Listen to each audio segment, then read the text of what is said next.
Her high school graduation trip was her very first solo journey overseas. Kinoshita Sora had spent all her savings to finally reach her dream destination, France. She had finally arrived in Paris, the city of cuisine, her mind filled with pastries.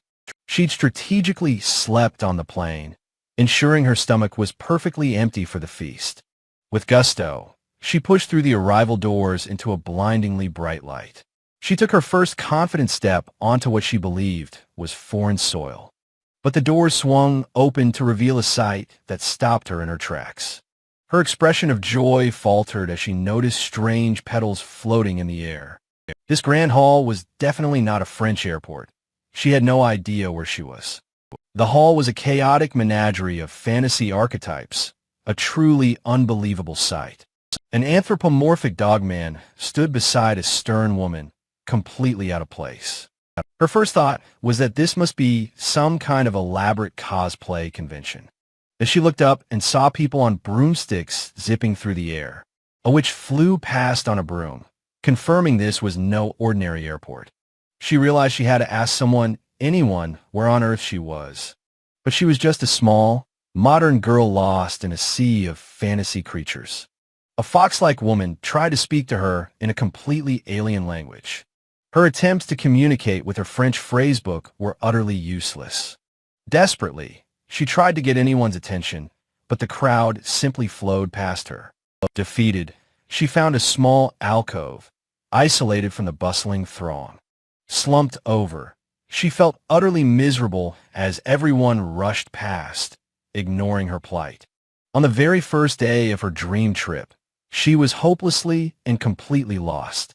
A harsh voice suddenly told her not to give up, that her journey had just begun. An imposing man in a dark cloak had bumped into her, calling her a nuisance. The collision sent her suitcase crashing open, spilling her belongings everywhere. Horrified, she scrambled to gather her personal items from the polished floor. Her spirit was on the verge of breaking as a kind voice spoke to her. With tears in her eyes, she looked up to thank the person helping her. But the face looking down at her was the kind, compassionate face of a cowman. Her mind short-circuited at the sight. A cow. She instinctively recoiled, shuffling backward on the floor in a panic. He gently chided her for blocking the terminal walkway, calling her a cowhead. Before she could process his words, he reached out a large hand to help her up. She yelped in terror, slapping his hand away and telling him to leave her alone. The cowman looked at her with sudden realization, identifying her as an otherworld. She stared blankly, the unfamiliar word meaning nothing to her. She corrected him, stating that she was simply Japanese. A spark of hope ignited as she realized he understood her language. He confirmed he was also Japanese, though now a citizen of the Grand Curl Kingdom. His words were a lifeline in a sea of confusion. He took her by the hand, explaining that he would take her to his shop. She was still reeling, questioning if she was being taken to a shop. The sign above the door was written in an unreadable, flowing script. She panicked, wondering why she could suddenly read the strange letters for cowman. She worried she was being arrested, insisting she was just an ordinary traveler. He led her into a cozy, rustic establishment that felt like a French bistro. He told her to take a seat while he went to contact someone. She looked up at the ornate chandelier, marveling at its beauty. The shop had a charming, retro feel that she found comforting. Despite everything, she couldn't help but notice how French the place seemed. Her mind raced, trying to make sense of the cow people and cosplay-like crowds. Her thoughts were violently interrupted by a mortifyingly loud growl from her stomach. She blushed furiously, utterly embarrassed by the noise. From across the room, Cowman and another beast person heard her stomach's loud protest. With a new resolve, Cowman turned towards his kitchen stove. He smiled warmly, commenting on the spirited sound her stomach had made. He noted that she must still be very confused by her situation. He lifted the lid from a pot, revealing a rich, glistening beef stew. He ladled out a generous portion of the thick, savory meal. The incredible aroma captivated her, her eyes sparkling with hunger and anticipation. He looked at her with a gentle, kind expression offering her the food. He presented the dish as his special beef sinchu and urged her to sit and eat. A steaming plate of the special beef stew was placed before her. She gazed in wonder at the large, tender chunks of meat glistening in the sauce. It looked absolutely delicious, but she wondered if it was truly beef stew. He reassured her not to worry and to simply enjoy the meal. With gratitude, she picked up her spoon to take the first bite. She took a small, hesitant taste of the stew as Kalman watched with a smile. The incredible flavor prompted her to ask about the price of the meal. He laughed heartily, telling her the beef stew cost 1 silver coin, or ginka. Tears of frustration welled as she admitted she didn't have any of this ginka.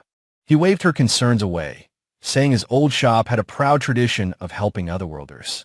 With that worry gone, she brought the spoon to her lips once more. She took another, more confident bite of the delicious stew.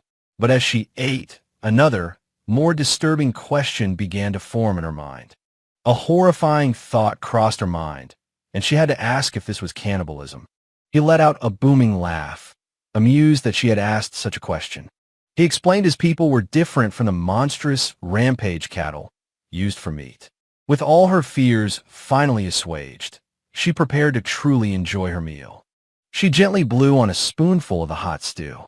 She took her first proper bite, her expression one of quiet contemplation. A moment later, her eyes flew open, shocked by the incredible taste. The rich, meltingly tender demi-glace sauce exploded with a deep, complex flavor. A smile of pure bliss spread across her face as she savored the taste. It was unbelievably delicious. The meat was so tender it could be crushed by her tongue. The sinew and fat had rendered perfectly, adding their own rich umami to the dish. The vegetables had dissolved into the sauce, lending it a deep, profound sweetness. She told him how delicious it was, and he beamed, happy his cooking was appreciated. The deep flavor was a perfect balm for her empty, travel-weary stomach. Delighted by her reaction, he told her he had something else for her to eat. He presented a basket of perfectly crispy, golden brown baguette. She marveled at the garlic butter that had soaked into the crust so deliciously. She eagerly dipped a piece of the crusty bread into the remaining stew. The audible crunch of the bread was followed by a look of pure satisfaction. Her eyes lit up. It was the perfect combination of flavors and textures. The savory garlic butter and the rich stew complemented each other perfectly. She declared it a delicious collaboration, a perfect marriage of tastes. Soon, her plate was wiped completely clean, the meal finished. She thanked him, explaining that the delicious food had finally calmed her nerves. With her hunger sated, she was finally ready to ask where exactly she was. Kalman proudly explains this is the Air Grand Curl, the world's greatest airport. He adds that sometimes customers like her appear from other worlds. Sora leans against the counter, her mind reeling from the impossible news. She asks hesitantly if this is another world, and if he isn't human. Kalman introduces himself and Sandra as cattle folk, prompting Sora's own introduction. She realizes beast people don't exist in her world. This must be real. The truth of her situation begins to sink in with a quiet gasp. She exclaims aloud how surprising it is to end up in another world. Her hosts, Kalman and Sandra, look at her, surprised by her reaction. Kalman remarks with a smile that he has never met a girl with her guts. Sandra notes that she is taking the change in her travel plans quite well. Now, fully engaged, Sora leans forward and asks what kind of country this is. Kalman puffs out his chest, describing it as this world's largest, most peaceful nation. He lists the populace, nobles, merchants, and, most interestingly, adventurers. Sora's eyes sparkle with excitement at the mention of a real adventurer profession. She realizes the fantastically dressed people she saw earlier were not in costume. Sandra warns her to be careful, as adventurers often use magic to enhance their strength. Sora is amazed, learning that magic, even attack spells, is real in this world. Overcome with emotion, she gives the gentle Sandra a tight, grateful hug. She says she was truly lucky that they were the first people she met. Eagerly, Sora promises to return with Ginka to pay for the beef stew. She insists they must take money for such a delicious meal, but Kalman just laughs. She marvels at the restaurant, with its kind owners and exceptionally good food. A thought suddenly strikes her as she glances around the charming interior. She notes with confusion that no other customers have come in at all. Looking at the storefront, she thinks that its appearance is a bit intimidating. Sandra tells her not to worry, as he has already contacted the knights for her. A voice from the doorway asks if she is the otherworlder they were called about. A handsome man in a uniform introduces himself as Rudolph of the Royal Knights. Rudolph asks her to come with him, and Sora bids a thankful farewell to her hosts. The kind cattle folk wave goodbye, assuring her that she is in a safe world. Walking through a grand corridor, Sora comments on the interesting stone walls. Rudolph asks about her luggage, and she identifies her heavy suitcase. He explains they can adjust its weight using magic, much to her amazement. He notes that many technologies from other worlds are brought here, though magic is their power. He demonstrates, and Sora is shocked as her heavy suitcase becomes light as a feather. As they proceed, a woman carrying stacks of books passes them in the hall. Sora marvels at the impressive building as Rudolph leads her deeper inside. They arrive at a grand, book-lined room, the Royal Knights' executive office. Over a steaming cup of tea, Rudolph begins to explain the sudden situation.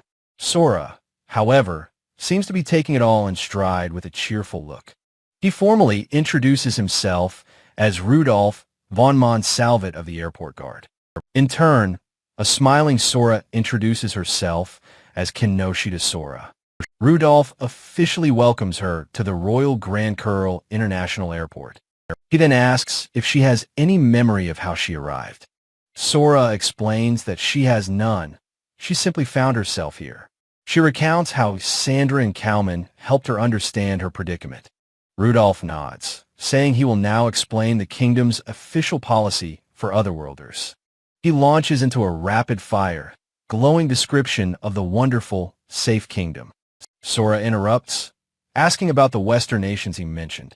Rudolph pauses his speech and politely confirms her question with a simple yes.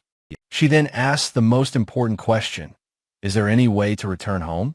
Rudolph's expression turns somber. There is no established method for returning. Sora processes this difficult news, simply saying that she understands. Rudolph is surprised by her calm acceptance, but Sora knows crying won't help. She asks for more details about the guaranteed livelihood he mentioned earlier. He explains it includes assistance with housing and financial protection for 6 months. He also mentions the option of a formal repatriation procedure to stay. Without hesitation, Sora immediately agrees to the first option. Rudolph and an assistant present her with a massive stack of paperwork to sign. Sora is completely overwhelmed by the sheer volume of official documents. Once the ordeal is over, Rudolph cheerfully announces he will guide her to her new home. He tells her they'll board the airship, and she questions the unfamiliar term. With a charming smile, he invites her to take a look out the window. Sora lets out a gasp of pure, unadulterated shock at the sight. She stares in disbelief, exclaiming that there is a ship floating in the sky. Through the window, she sees a magnificent wooden vessel sailing among the clouds. She presses her face to the glass, her eyes wide with wonder. With another start, she realizes that the clouds are far below them. A grand view reveals the entire airport is a massive structure high in the sky. Overwhelmed but thrilled, Sora follows Rudolph to board the magical airship. They arrive at Terminal 1, the very same place where she first appeared. As they walk through the familiar hall, she spots a recognizable storefront. Rudolph notices her gaze and asks if she's interested in Kalman's restaurant. She says it's a shame, and Rudolph agrees its location and appearance are poor. He explains that Commerce Department regulations keep such unpopular shops from closing. Sora looks back at the little bistro, realizing the adult world is harsh here too. They arrive at the boarding gate and are welcomed aboard the airship. Rudolph leads her onto the open wooden deck, bustling with other passengers. As the ship moves, he explains a special magical dome protects the capital. The ship plunges into the clouds, and Sora feels the cool moisture in the air. Rudolph continues to explain the magical technology that powers the grand vessel. The ship emerges from the clouds, revealing a vast, beautiful city below. They land in the royal capital, a charming city of European-style architecture. Sora follows Rudolph through the beautiful, snowy streets toward her new home. She eagerly pulls her magically lightened suitcase along the cobblestone path. Rudolph presents her with a fully furnished apartment, her home for the time being. She steps onto the balcony, amazed by the breathtaking view of the city below. She marvels at the sight of beautiful flowers blooming in the winter snow. In the distance, she spots small, dark figures soaring through the cloudy sky. She watches the dragon-like creatures fly over the snow-dusted rooftops. A new sense of determination fills her, and she firmly clenches her fist. A bright, confident smile spreads across her face as she resolves to succeed. She raises her fists in the air, ready to enjoy her new life in this world. The next day, a door is shown creaking open with a distinct sound. Sora peeks into Cowman's restaurant, announcing cheerfully that she has returned. Cowman and Sandra are surprised to see her again so soon, asking her purpose. She tells them she's here for lunch and to finally pay for the stew. Cowman sighs, knowing that the stubborn Sora will not take no for an answer. Sora insists she will pay for today's lunch, ready for another delicious meal. With a warm smile, the kind Cowman offered Sora a menu for lunch. Sora studied the list, noting the prices were all 1 or 2 silver coins. She recalled her market trip, realizing the restaurant was somewhat expensive for the area. Cowman insisted the meal was a thank you, but Sora brightly asked for his recommendation. He proudly suggested the croquettes, admitting it was all he had prepared, surprising Sora. Not bothered in the slightest, Sora cheerfully placed her order for the croquettes. As he worked, Cowman asked Sora what she had been up to since yesterday. He suggested she enjoy the capital. She excitedly replied that everything was so new. A wonderful aroma drifted from the kitchen, and Sora inhaled it with a happy sigh. She looked around, noticing how old the restaurant was, yet the tableware was spotless. She noted the floors were also beautifully maintained, but something else caught her eye. Her gaze fell upon the scuffed and worn legs of the wooden bar stools. She then saw the door frame. Its wood chipped and weathered from years of use. Sandra explained they lacked repair funds, so Sora asked why they had no customers. He sighed, explaining that newer, more appealing restaurants had opened up nearby. Cowman smiled warmly, telling her the food would be ready in just a moment. He presented a beautiful plate of golden croquettes, much to Sora's absolute delight. She looked at the dish, confirming with Cowman that this was indeed his croquette. Deciding not to question it, she clasped her hands and prepared to eat. Her knife sliced into the croquette with a loud, satisfying crunch. She lifted the first perfectly fried piece on her fork, ready to taste it. Taking a bite, she savored the crispy texture of the croquette's outer shell. Her eyes went wide with bliss at the delicious white sauce and potato filling. She realized with a start that this was a delectable cream croquette. Cowman watched her happily, wistfully saying he was glad she came before they close. Sora froze mid-bite, shocked, asking if the restaurant was really going to close. She took another bite, her expression now serious, thinking it was too delicious to fail. Gazing at the empty dining room, she felt a desperate urge to do something. The empty, silent bar stool seemed to reflect the restaurant's lonely state. Her thoughts were interrupted as Cowman and Sandra erupted into a frustrated argument. Sora tasted the side dish, realizing their incredible skill was still there, just hidden. Looking at her half-eaten plate, she thought it was such a terrible waste. She couldn't accept that such a wonderful, well-cared-for restaurant would just disappear. She remembered how these two kind souls had saved her when she was lost. Looking at her now empty plate, she resolved to act for both their sakes. She clapped her hands together, thanking them for the meal with newfound determination. Cowman and Sandra turned to her, startled by her sudden, forceful gesture. Leaning over the counter, she announced with a brilliant smile, "I'll rebuild this shop." The two beastmen could only stare back at her, utterly baffled by her declaration. She winked, calling it a nice idea and a way to thank them for their help. Cowman began to panic, stammering that he couldn't possibly afford to pay her. Sora waved it off, asking instead to be taught about this world and its magic. Sandra, still confused, asked how on earth she planned to revive their business. In response, Sora simply gave him a bright and knowing smile. The secret to their revival, she implied, lay with the delicious croquette she'd just eaten.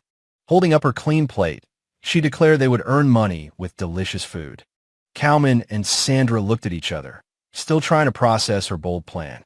Sora's confident expression showed she already had a strategy in mind.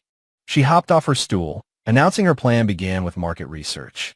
She grabbed a bewildered Sandra by the arm, declaring they were going exploring. Cowman stared after them in shock, yelling to ask where they were going. Sora turned back with a grin, asking him to give them a tour of the airport. He grumbled about her suddenness, but urged Sandra to hurry up and follow her. A party of adventurers suddenly sprinted past, shouting they only had 5 minutes. Sora watched them go, stunned by their frantic dash through the terminal hall. One of the adventurers called back thanks, explaining he had overslept and was late. Cowman explained to Sora that seeing adventurers rushing like that was a common sight. He showed her a map, pointing out that their shop was near the central terminal. Sora pumped her fists, ready for their reconnaissance, as Cowman questioned her seriousness. She ran ahead, prompting Cowman to call her an adventurer and tell her to wait.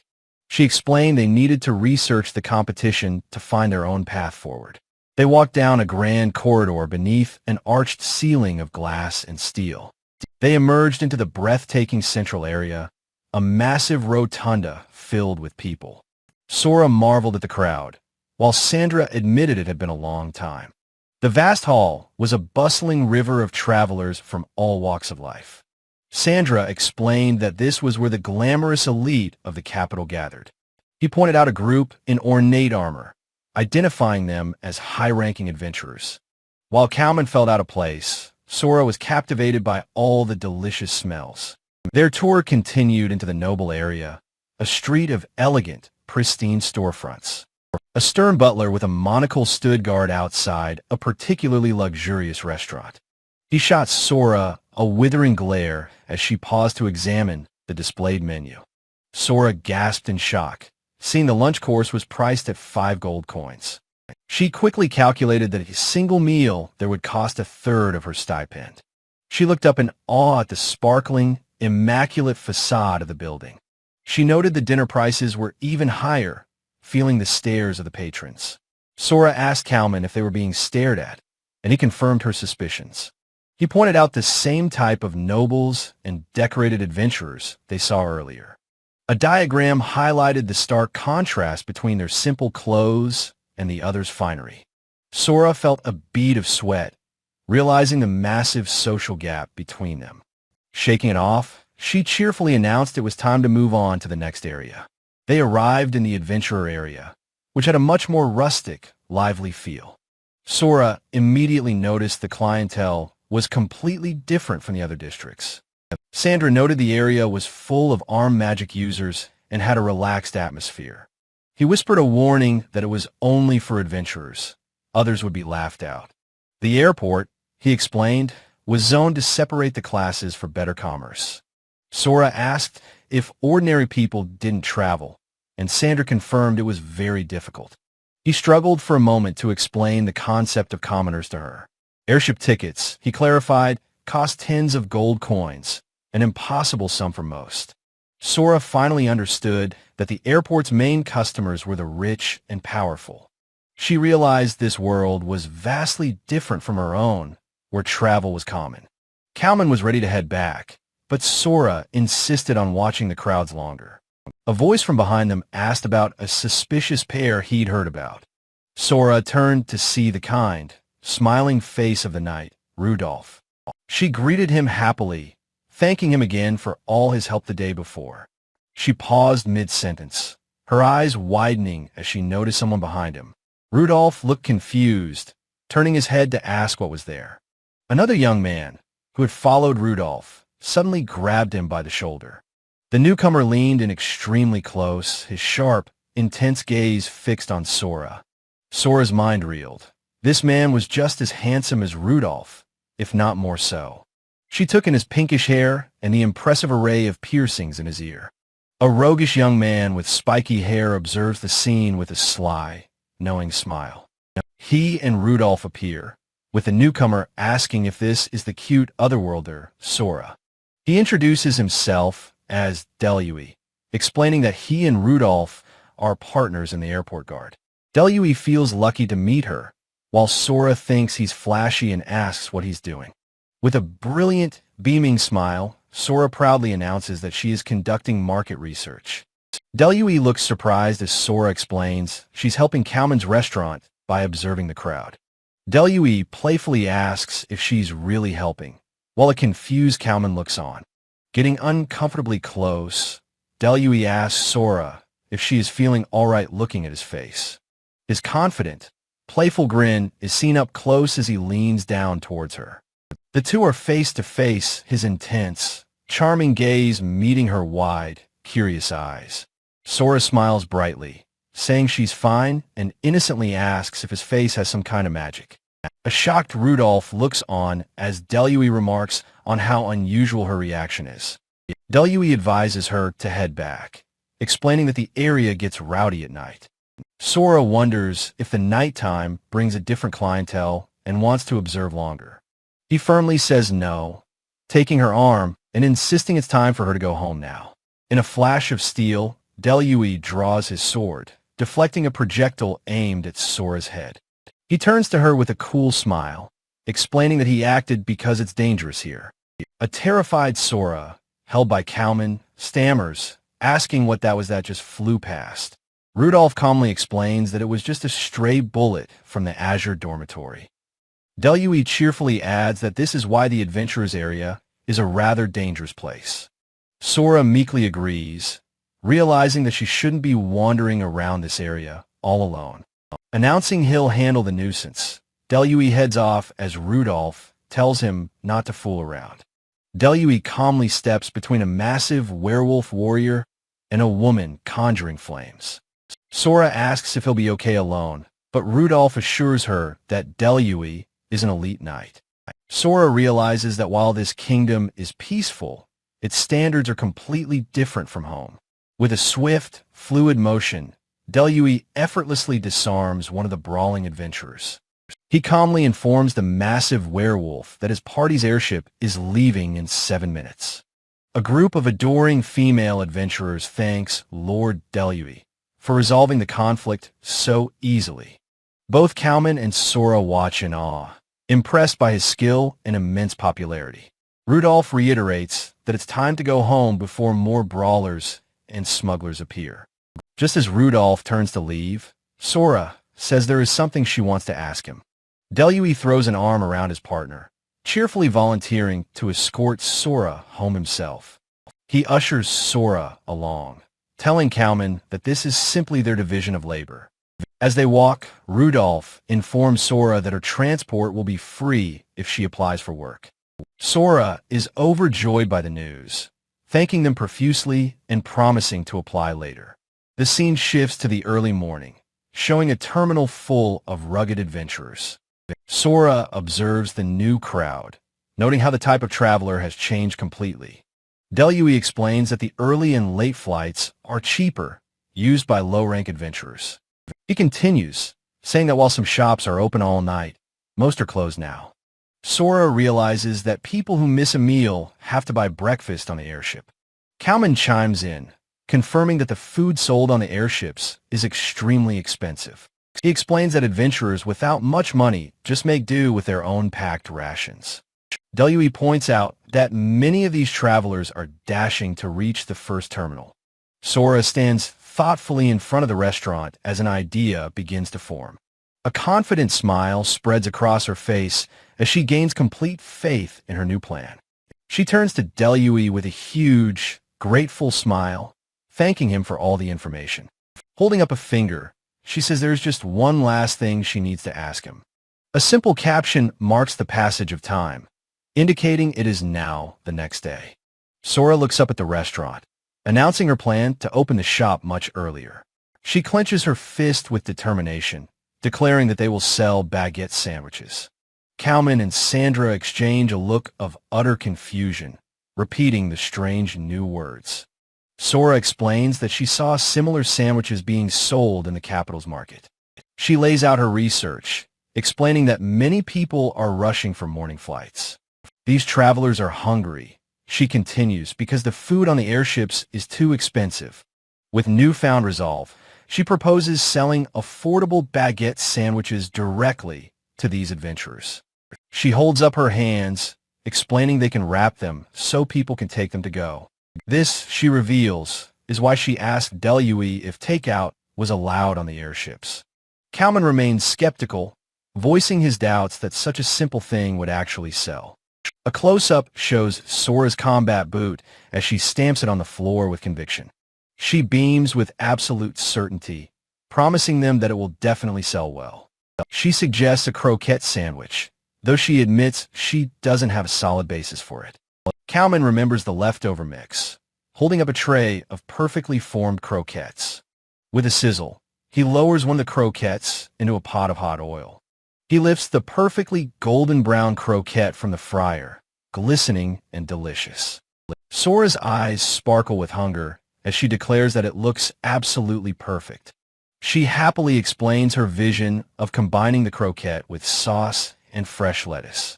Kalman carefully slices a baguette, judging the perfect portion size for a hungry adventurer.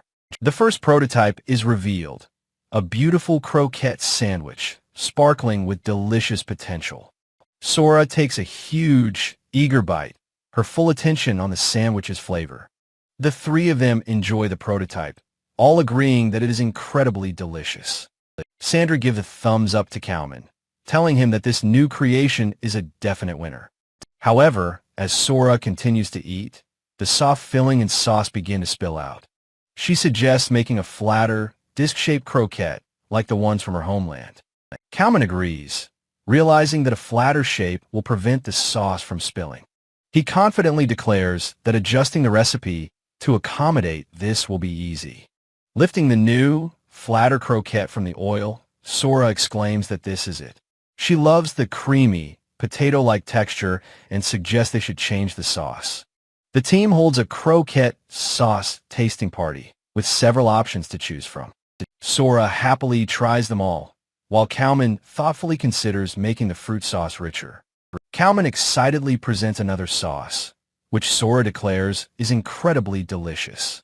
They decide on a rich, dark sauce that resembles tonkatsu sauce from Sora's world. Kalman suggests using a softer baguette to prevent spillage, an idea Sora loves. A knife spreads a generous layer of rich butter onto the freshly sliced bread. Next, a bed of crisp, fresh lettuce is carefully arranged inside the baguette. The final, perfected version of the croquette baguette sandwich is presented in all its glory. Sora proudly holds up the massive sandwich, admiring its impressive size and value. She takes a large, satisfying bite of their newly perfected culinary creation. A close-up of the cross-section reveals the sandwich's fluffy and creamy interior. She notes that the creaminess remains, but the crisp lettuce adds a wonderful texture. With her cheeks full, she declares that it's delicious and wonderfully filling. Her eyes sparkling with stars, she gives 2 thumbs up, pronouncing the sandwich perfect. Still chewing, she suggests that for now, they should just focus on selling this one type. Kalman looks at their creation, acknowledging that they know the sandwich is delicious. But he raises a crucial point. How can they get adventurers in a rush to stop? Sora gives a knowing, confident smile, saying that this is where she comes in. She declares that it's her time to shine, revealing that she has a secret plan. Kalman and Sandra look on, confused, as Sora stands ready in the empty restaurant. She gives them a cheerful wink and a thumbs up, telling them to look forward to it. Kalman expresses his worry, but Sora confidently reassures him that everything will be fine. As her two companions watch with anxiety, Sora begins her warm-up stretches for the day ahead. A cry of panic shatters the morning calm. They have overslept. An armored party of adventurers scrambles through the hall, blaming each other. Their leader pauses, warning them to prepare for another desperate sprint. One warrior laments his empty stomach. Another frets about their wasted money. The bickering continues, with one adventurer reminding them she warned them to rest. With a final, determined shout, the party surges through the departure gateway. Suddenly, Sora appears, sprinting alongside them with an incredible offer. She presents a hefty sandwich, promising a size to satisfy any hunger. The adventurers are stunned by its impressive size, their hunger growing. An impromptu mobile market forms as the adventurers eagerly place their orders. They thank her for the timely meal as she cheerfully waves them on their way. With the sale complete, Sora finally pauses for a moment to catch her breath. A triumphant, breathless smile spreads across her face. She sold every last one. Her strategy is explained. She doesn't wait. She runs out to meet her customers. She has perfected the art of making a sale while sprinting at full speed. She thinks proudly of her plan, glad her cycling has kept her in shape. Back at the shop, Kalman and Sandra express their concern for her safety. Sora stands firm, her practical combat boots a symbol of her unique method. Filled with determination, she vows to sell every sandwich they've prepared for her. Aboard the airship, the exhausted adventurers finally collapse into their seats. They gasp for air, comparing their frantic dash to being chased by monsters. Their hunger takes over, and they decide it is finally time to eat. Unwrapped, the sandwich is a magnificent sight, still warm and appetizing. The entire party eagerly reaches for their breakfast, ready to dig in. One adventurer marvels at the unexpected croquette baguette sandwich. They are shocked, having only heard terrible things about the airport's food. Their mouths water as they stare at the delicious meal before them. One adventurer takes a huge, ravenous bite into the crusty baguette. His companions follow suit, devouring their sandwiches with incredible gusto. Their chewing stops as a single, explosive verdict is reached: delicious. The flavor is complex. The seasoned potatoes are the heart of the filling. The soft bread and the hearty croquette create a perfect textural harmony. Its rich sauce, a blend of sweet vegetable notes and spices, is exquisite. They continue to eat with incredible speed, savoring every single bite. Finishing their meal, their only regret is not having bought another. As the airship departs, they vow to return and buy them in bulk. Sora returns to the restaurant, her wooden sales tray completely empty. She announces her triumphant success to the anxious and hopeful shopkeepers. Kalman and Sandra are ecstatic, marveling at her incredible salesmanship. Sora admits even she is surprised by how quickly everything sold out. Inspired by their success, Kalman suggests doubling their production for tomorrow. Sandra proposes creating bundle deals for the many customers buying multiples. Sora cheerfully reassures him that she can simply run back for more stock. Eager to expand her success, Sora suggests adding a second sandwich to the menu. She daydreams about a classic from her world, the BLT sandwich. Kalman considers this, but his own culinary specialty sparks an even better idea. The team unanimously agrees, excited by the prospect of a roast beef sandwich. Kalman expertly slices a thick, glistening piece from a prepared roast. The resulting prototype is a magnificent, picture-perfect roast beef sandwich. Sora acts as the official taste tester, taking a large, critical bite. It's delicious, she explains, but the rare meat is a bit tough to bite through. She also points out that serving rare meat for takeout is a food safety risk. Though it tastes good, Kalman refuses to accept anything less than perfection. Sora realizes his excellent roast beef needs adaptation to become a perfect sandwich. He vows to create the ultimate roast beef, perfectly tenderized for their new creation. Sandra is thrilled by their renewed motivation, but worries about the cost of the meat. Sora, filled with confidence, promises to work hard and sell whatever they make. She decides they'll stick with the proven croquette sandwich for the next day's sales. The next morning, the little restaurant opens for another day of business. Sora sprints into the terminal, cheerfully greeting potential customers on their journey. A customer flags her down, happily ordering 3 sandwiches at once. In her haste, she nearly stumbles into another group of surprised travelers. The commotion catches the attention of the knights, Rudolph and a curious Delui. She continues her sales pitch, chasing customers even as the knights watch. She expertly tosses 2 sandwiches to another customer mid-stride. The satisfied customer promises to be back for more on his next trip. Delui and Rudolph finally catch up to her, asking what she is selling. She happily explains her product and offers them one for their breakfast. The 2 knights exchange a silent, intrigued glance with one another. They decide to buy one, and Sora cheerfully tells them the price. She thanks Delui, explaining his advice was the inspiration for her new method. Delui starts to voice a concern, but is cut short by the next wave of travelers. Sora dashes off to get more sandwiches, eager for their professional feedback. The scene shifts to the official, quiet office of the airport night station.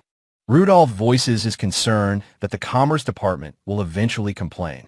Delui agrees it's unorthodox, but doubts the early morning travelers will mind. However, if the wealthy and powerful elite were to see such a thing, they would surely file a complaint, deeming her method far too vulgar. Despite the political concerns, they both agree the sandwich is absolutely delicious. Rudolph notes with admiration how the lettuce remains perfectly crisp inside the bread. Delui is surprised his partner noticed such a fine culinary detail. He's impressed by the chef's skill, which preserves the flavor even when cold. Delui gives his partner a knowing, teasing smirk for his refined palate. He playfully mocks Rudolph for developing the tastes of a commoner. Rudolph retorts that Delui, a 3rd son, is hardly a high-ranking noble himself. The mood turns serious as Delui warns she could be forcibly shut down. He worries about the strict head Eleanor, who has been seen with Lord Robera. Rudolph's expression hardens. He knows Lord Robera is a ruthless and scrupulous man. He explains that if there's no profit to be made, Robera will crush them. Delui affirms that Robera is one of the airport's most powerful figures. The hope is that Sora's small operation remains safely beneath his notice. In a lavish office, a subordinate proposes increasing the number of airship routes. He argues that travel between the world's nations is on the rise. An elegant hand gestures, asking for the opinion of the man in charge. Lord Robera coolly dismisses the idea, stating there are no plans to expand. He points to a manifest, reminding him of the hundreds of daily flights. The subordinate argues their airport is the vital center of the world. It is a crucial hub, connecting nations and facilitating important transport. Robera listens, his expression cold and utterly unmoved by the passionate plea. With a dismissive smile, he ends the meeting, his decision absolute and final. An aide approaches a grand, ornate door, held open by a uniformed attendant. Inside a lavish office, a voice from a high-back chair says, "Well then." Lord Robera accepts a file, identifying it as the report on the airport's new otherworlder. He opens the file to a picture of Sora, noting it's been several years since the last one. Robera decides to speak with the airport guard who handled the girl's arrival. A thin smile crosses his face as he wonders what kind of person she is. The file photo shows Sora's bright, cheerful, and unsuspecting expression. In the terminal, Delui happily greets Rudolph, glad to have finally gotten away. Rudolph sternly warns Delui not to get too involved with Sora-chan. Delui protests that it's dangerous for her to run around without magic. Rudolph counters that they could assign a magic instructor, but it would take time. Delui notes Sora seemed perfectly fine with him, but Rudolph tells him not to get cocky. Rudolph pleads with his partner, not wanting to be dragged into his usual troubles with women. Delui looks momentarily surprised by his friend's sharp tone.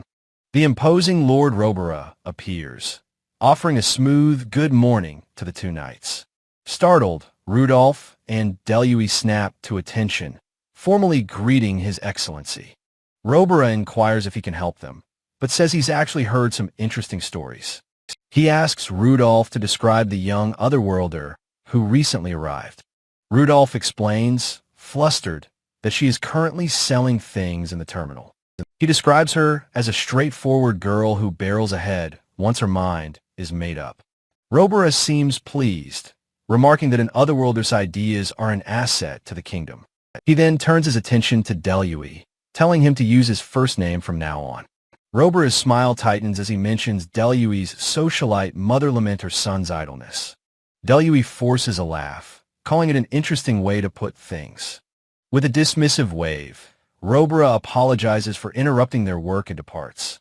The knights watch him go, Delui wondering if his mother really sent a message. Deciding to leave, Delui turns and walks away from Rudolph. As another knight calls for Rudolph, he senses trouble and quickly follows his partner. The scene opens to a wide, bustling hall within the international airport. Sora walks through the crowd, her sales for the day seemingly complete. A voice calls out her name, and she turns around in surprise. It is Delui, who explains he's just finished an all-night shift.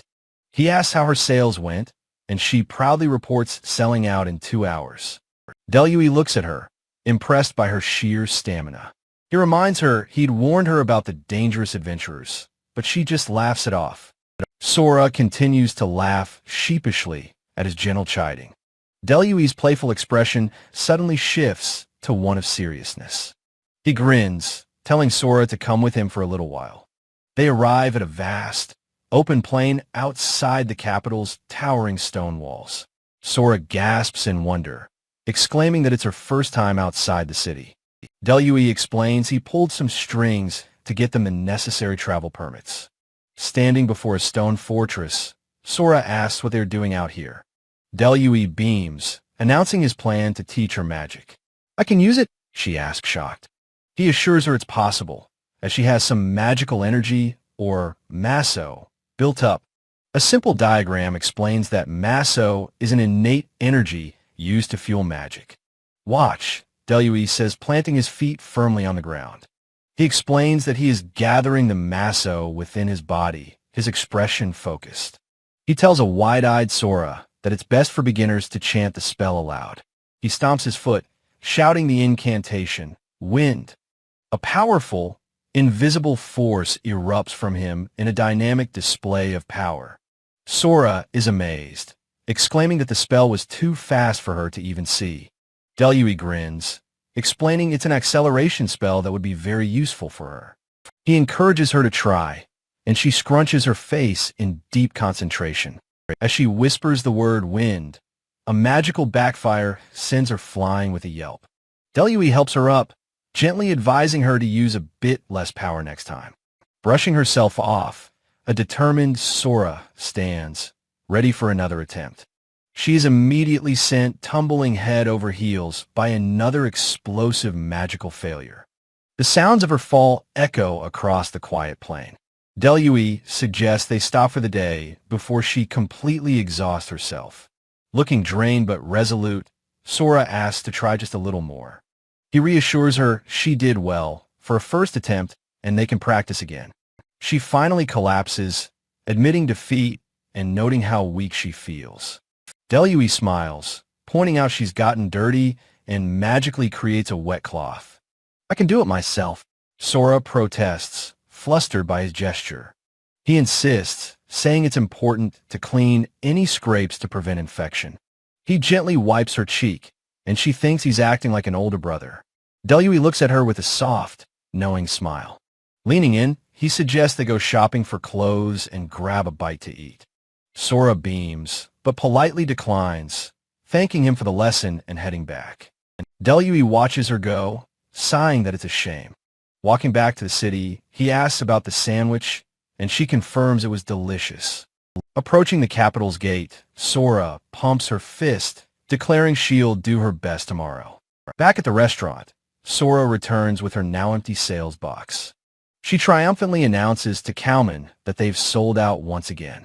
Kalman is amazed, noting they had prepared 200 sandwiches that morning. He asks if her legs are okay after all that running, and she gives him a thumbs up. She happily explains she was practicing the wind magic Delui taught her. She then notices Kalman trembling with excitement over by the kitchen counter. "What are you doing, Kalman-san?" she asks as he turns to her. He thrusts his hand forward dramatically, shouting, "It's finally complete." He unveils a magnificent new creation, the completed roast beef sandwich. Sora's eyes turn to sparkling stars as she drools at the sight. The sandwich is loaded with luxurious roast beef, fresh lettuce, and tomato.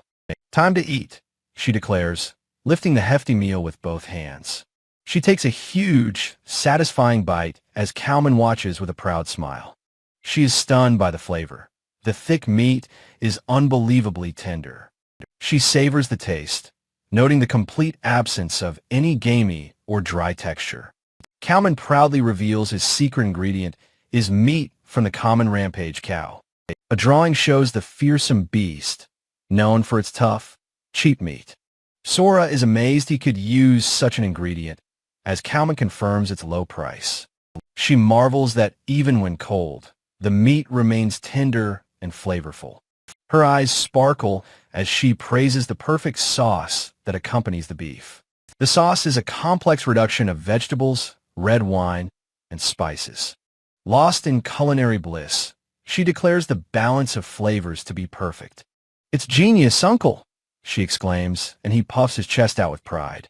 She holds up the sandwich, certain that a product this good is guaranteed to sell. The three friends, Sora, Kalman, and Sandra, cheer, ready to launch their new item. Her celebration is cut short by a sharp voice from the doorway shouting, "Excuse me." A young woman with rabbit ears appears, introducing herself as Anya of the Commerce Department. Elsewhere, noble women complain about a certain shop's vulgar behavior, finding it an eyesore. An official wonders aloud about the girl shouting and running through Terminal 1. His weary superior, Gasset, sweats, promising to look into the matter immediately. At his cluttered desk, Gasset sighs, annoyed that Kalman's is still causing trouble. A cheerful rabbit girl, Anya, hums while carrying a massive stack of paperwork. Gasset calls out her name, getting the energetic young woman's attention. He gives Anya her mission, go to Kalman's and issue a formal warning. Anya internally cheers, thrilled to receive her very first solo assignment. Her face is a mask of determination. This is her first real test. Pumping her fist, she declares she'll do her best and rushes off. She bursts into the restaurant, striking a pose and announcing her official capacity. She informs a stunned Sora and Kalman that she has come with a warning. Anya sternly lists their violations, selling outside their designated zone and shouting. She concludes her speech, ordering them to stop being a nuisance to others. She stands with hands on her hips, awaiting their compliance with official authority. Sora smiles brightly, agreeing immediately that they will change their sales method. Anya is completely thrown off, stammering that despite that, the rules are rules. Kalman asks Sora if she is sure, and she confirms she'll find another way. Sora then turns her full, disarming attention towards the flustered official. With wide, innocent eyes, she asks Anya if she can touch her ears. Anya yelps in embarrassment, shouting that she absolutely cannot touch them. Sora guesses their ages are close, and Anya corrects that she is the elder. Calling her big sister, Sora gushes over her cute ears, completely winning her over. Sora's plan is simple. It's better to be on good terms with the authorities. Besides, she thinks if they become friends, maybe she'll get to touch them. Anya realizes Sora must be the otherworlder she'd heard about, which Sora confirms. Sora pivots, offering her a roast beef sandwich as a friendly gesture. She smiles, waiting for the official to accept her peace offering. Anya is shocked, questioning why such a luxurious dish is being served here. She exclaims that roast beef is too high-class a delicacy to eat often. Sora takes a bite herself, just now realizing its high-end status here. Anya explains that cheap meat makes for a tough, unpleasant eating experience. From the kitchen, Kalman exchanges a confident thumbs up with Sora. Sora boasts that their roast beef is incredibly tender and exquisitely delicious. She offers Anya a sample, asking if she would like to try it. Insisting she take a seat, Sora has Kalman present her with a plate. Sora is surprised. The sample is far more generous than she expected. She realizes Kalman is serious, intending to prove his culinary mastery. A magnificent, thick-cut slab of glistening roast beef is placed before Anya. Anya is utterly speechless at the sight of the incredible portion of meat. She marvels at its thickness, admitting she's never seen anything like it. Sora drools in the background, wishing she could have a piece too. With great anticipation, Anya nervously picks up her knife and fork. The knife sinks into the meat with absolutely no resistance, as if through butter. Anya gasps, amazed at how effortlessly the blades slice through the thick cut. She takes her first bite, her mouth full. Her eyes go wide with pure, unadulterated shock and delight. "It's so tender," she exclaims, her official demeanor completely forgotten. She tells a proud Sora and Kalman it's the best roast beef she's ever had. She continues eating voraciously, unable to stop, marveling at the juicy meat. The balance of lean meat and fat is perfect, complemented by an amazing sauce. The savory juices of the meat mingle beautifully with the rich gravy. Even the mashed potatoes on the side are a perfect, delicious accompaniment. Sora then reveals their secret. The meat is from a common rampage cow. Anya is stunned, realizing this is the same tough, cheap meat she dismissed. Her plate now nearly empty. She remarks that it was so good she could eat more. She then asks if she can also try the sandwich made with the same beef. Sora proudly presents the ultimate roast beef sandwich, hot and ready. Anya takes a massive, uninhibited bite of the magnificent sandwich. Tears of pure joy stream down her face as she proclaims its deliciousness. Sora sheepishly admits she named it herself, but Kalman says it's fine. The thick, savory meat is perfectly balanced by the fresh tomato and lettuce. A different sauce with diced onions creates an exquisite harmony of flavors. Sora leans in and whispers the sandwich's incredibly low price to Anya. Anya is shocked that something so delicious and filling could be so cheap. She declares she'll buy one every day and recommend it to her colleagues. Taking a sample for her office, she thanks them profusely for the meal. Sora mentions that few customers actually come to their out-of-the-way shop. Anya finally understands why they were running and confirms their new plan is fine. Sora realizes the loophole. As long as they stay in their zone, all is well. Waving goodbye, she cheerfully promises to think of a new sales method. Sora, Kalman, and Sandra peek over their counter, pondering their next move. An idea strikes, and the three of them immediately get to work together. The scene shifts to the airport's bustling Commerce Department offices. Anya returns, triumphantly offering her colleagues samples from Kalman's restaurant. Gossett asks how her mission went, and Anya enthusiastically reports to him. She proudly states that the warning was delivered and the shop will comply. Gossett thanks her, relieved that the complaints about their odd sales tactic will cease. A co-worker expresses his surprise that the old restaurant is still in business. Another is amazed that the roast beef is so tender, even served cold. A woman with glasses praises the sandwich for including healthy vegetables. Anya agrees that it's a blessing to have fresh vegetables at her desk. Her colleagues are convinced, all deciding to go by sandwiches tomorrow. Anya beams, happily offering to go with them, her mission a rousing success. A few days pass. Sora smiles, holding up a wrapped sandwich perfect for any traveler's journey. She stands behind her new takeaway counter, piled high with affordable food. A group of curious adventurers approaches, wondering what is being sold. Sora explains they offer two types of baguette sandwiches, croquette and roast beef. A crowd quickly gathers, drawn in by the delicious-looking display. Sora cheerfully thanks a customer as she hands them their purchase.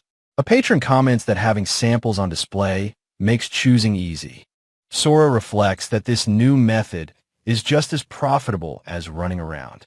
A serious-looking adventurer confidently orders 3 sandwiches for his party. They are now attracting high-ranking adventurers who would have ignored them before.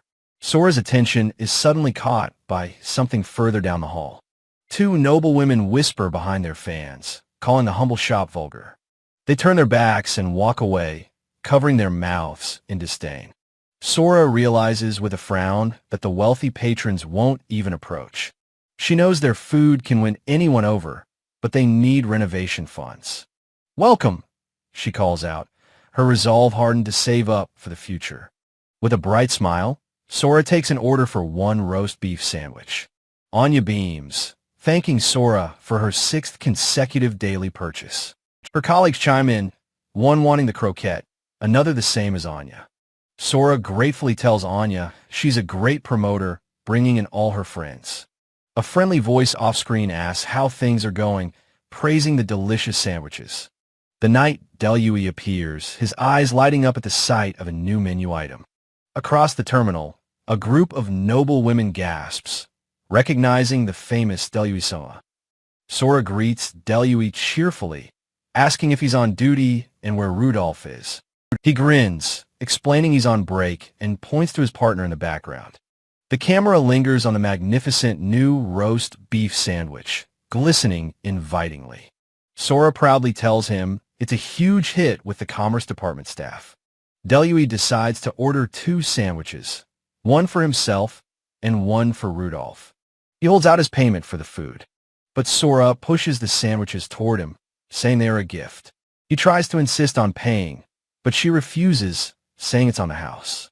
Delui accepts her generosity with a warm, charming smile. Waving goodbye, he departs from the bustling takeaway counter. Anya immediately grabs Sora, frantically asking how she knows the famous knight. She is completely starstruck, realizing the Ace Knight and Rudolph were both there. Sora just laughs, reminding Anya that she comes every day anyway. Her attention is suddenly caught by a commotion from the side.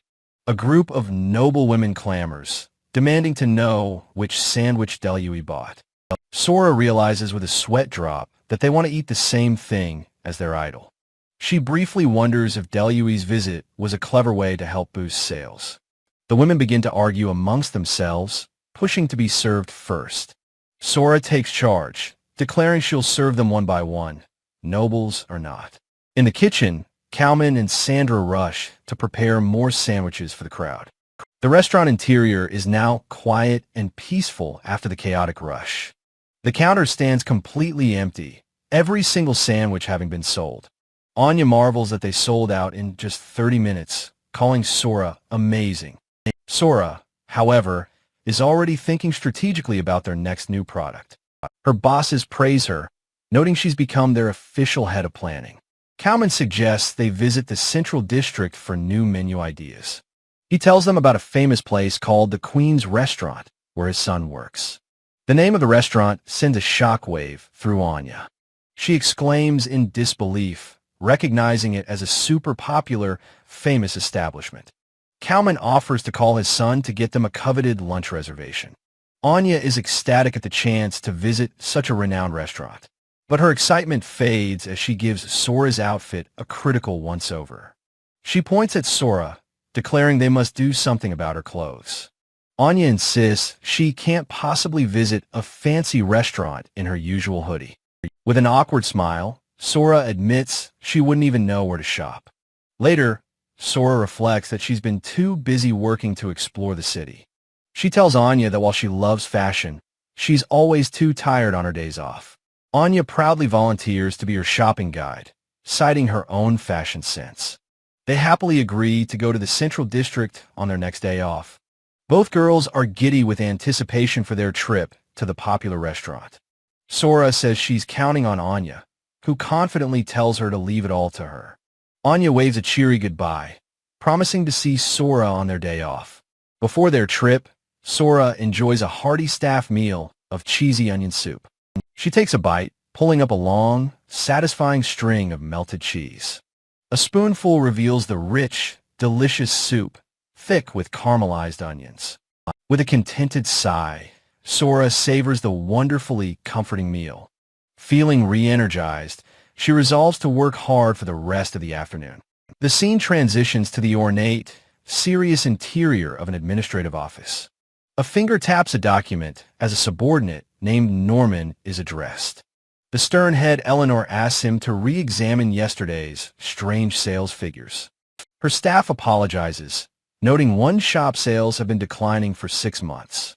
Eleanor states that if sales fall further, the contract will be terminated. Her subordinate reminds her of the previous complaints regarding Cowman's restaurant. He notes their sales method has changed, but no new reports have been filed. Eleanor demands a report immediately before a final decision is made. With a cold, resolute expression, she declares the contract will be terminated. On their day off, a horse-drawn train makes its way through a snowy landscape. Riding for the first time, Sora asks how long it will take to reach the city center. Anya replies that it's about an hour, commenting on the comfortable ride.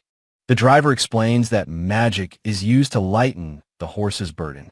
Anya gushes about how glamorous the Central District is compared to their usual area. She is excited for both shopping and their lunch at the Queen's restaurant.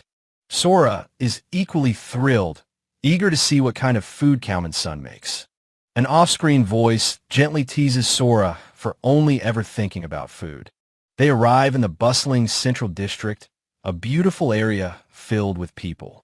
Anya confidently leads Sora through the charming cobblestone streets. Sora admires the abundance of beautiful flowers and greenery decorating the city. Anya points out a building, announcing that this is her favorite shop. Inside, she excitedly shows off a very frilly, ornate dress.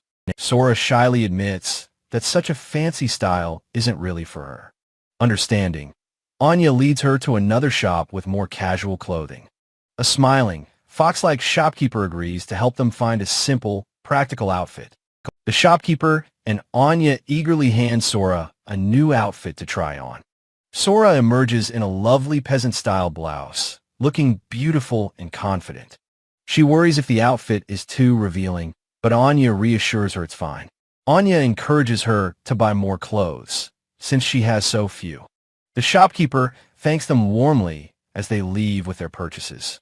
With shopping complete, Anya announces it's time for their lunch reservation.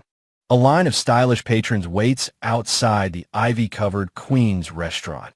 Sora is intimidated by the fancy establishment, while Anya notes its constant popularity. She feels out of place in her old clothes compared to the fashionable crowd. The maitre d' confirms their reservation, sent by the restaurant's sous chef. Sora gasps in wonder as she steps into the restaurant's foyer. The dining room is a vision of luxury, with a grand piano and crystal chandeliers. She is immediately impressed by the beautiful decor and the plush chair cushions. Anya excitedly lists the restaurant's most famous dishes, which she has researched. Sora listens with a happy but slightly confused expression on her face. She asks what twigera and silvesa are, much to Anya's surprise. Anya explains that twigera is a local bird that lays delicious, rich eggs.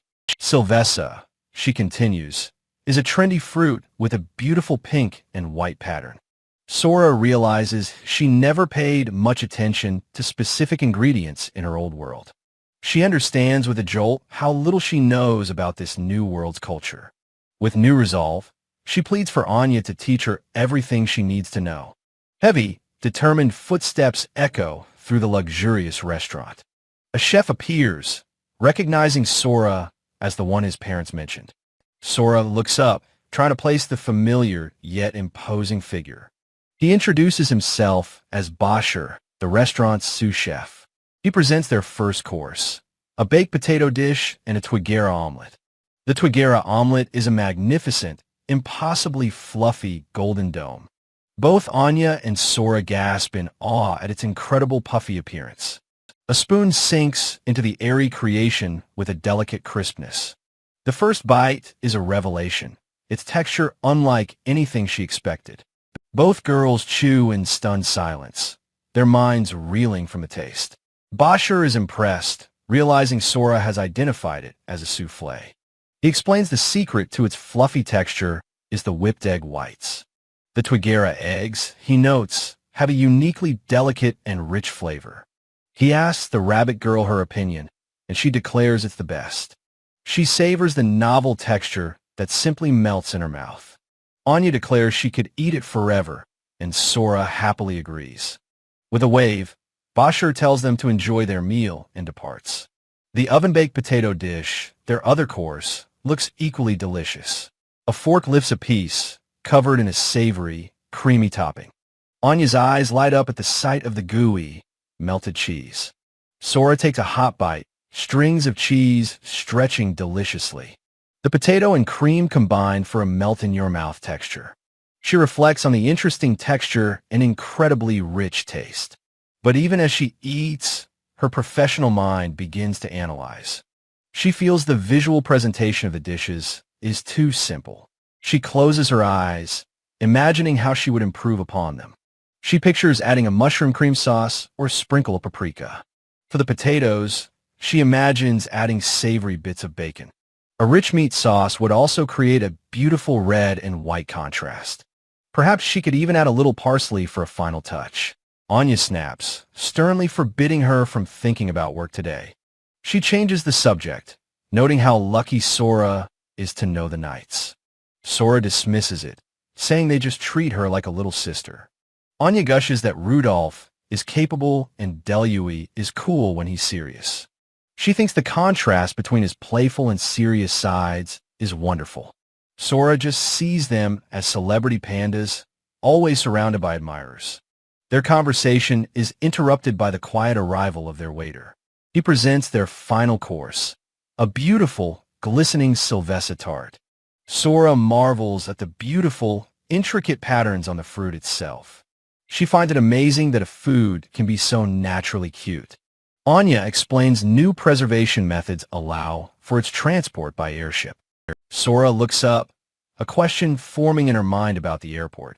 She asks if the airport handles cargo airships as well. Anya confirms that the central area's basement is a massive cargo hub. She explains that cracking down on smugglers is part of the knight's job. These confrontations can get violent, sometimes leading to full-blown battles. Sora laughs, but Anya warns her that a rare otherworlder is a prize. Anya insists it's a real danger, and she must be careful. They set the grim topic aside and return to their dessert.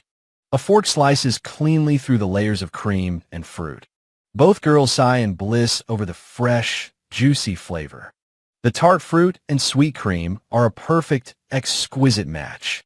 As Sora sips her tea, she notices a delicate, familiar aroma. She realizes it is the fragrant, unmistakable scent of roses. The smooth, slightly bitter tea perfectly cleanses her palate. She lets out a long, satisfied sigh, feeling completely refreshed. After their delicious meal, they stroll happily through the capital. Anya reflects on the restaurant's excellence, from food to service.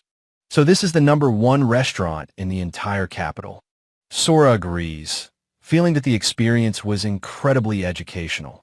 Anya cheerfully suggests they browse the nearby shops for a while. Their attention is caught by a bustling outdoor market stall. The stall is selling a popular new type of baked pastry. Its surface is coated in a glistening, caramelized layer of sugar. They bite into the buttery, crispy pastry with pure delight. A kind baker offers them another treat, fresh from the oven. Anya points out a fruit stall, noting its selection is subpar. Sora's eyes are drawn to a display of strange, wonderful fruits. She reaches for one that looks particularly interesting and delicious. Anya stops her, warning that its strong taste isn't for everyone.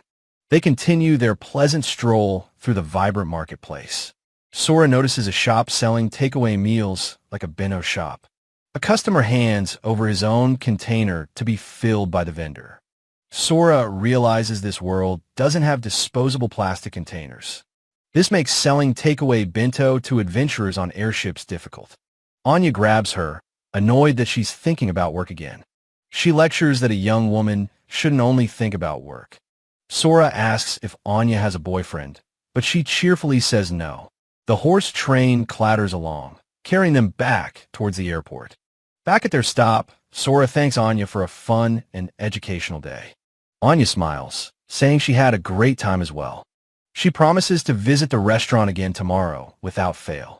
That night, Kalman finishes his prep work for the next day. The door opens, and Sora is shocked to see Bashir standing there. Kalman is equally stunned, dropping the towel from his hands. Bashir looks at his father, his expression serious and unreadable. The two cattle folk stare at each other in a heavy silence. Sora watches, her heart pounding at the incredibly tense atmosphere. The silence in the small kitchen is heavy and suffocating. She panics, wondering why the mood has suddenly become so grim. Bashi's expression is tight as he addresses his father.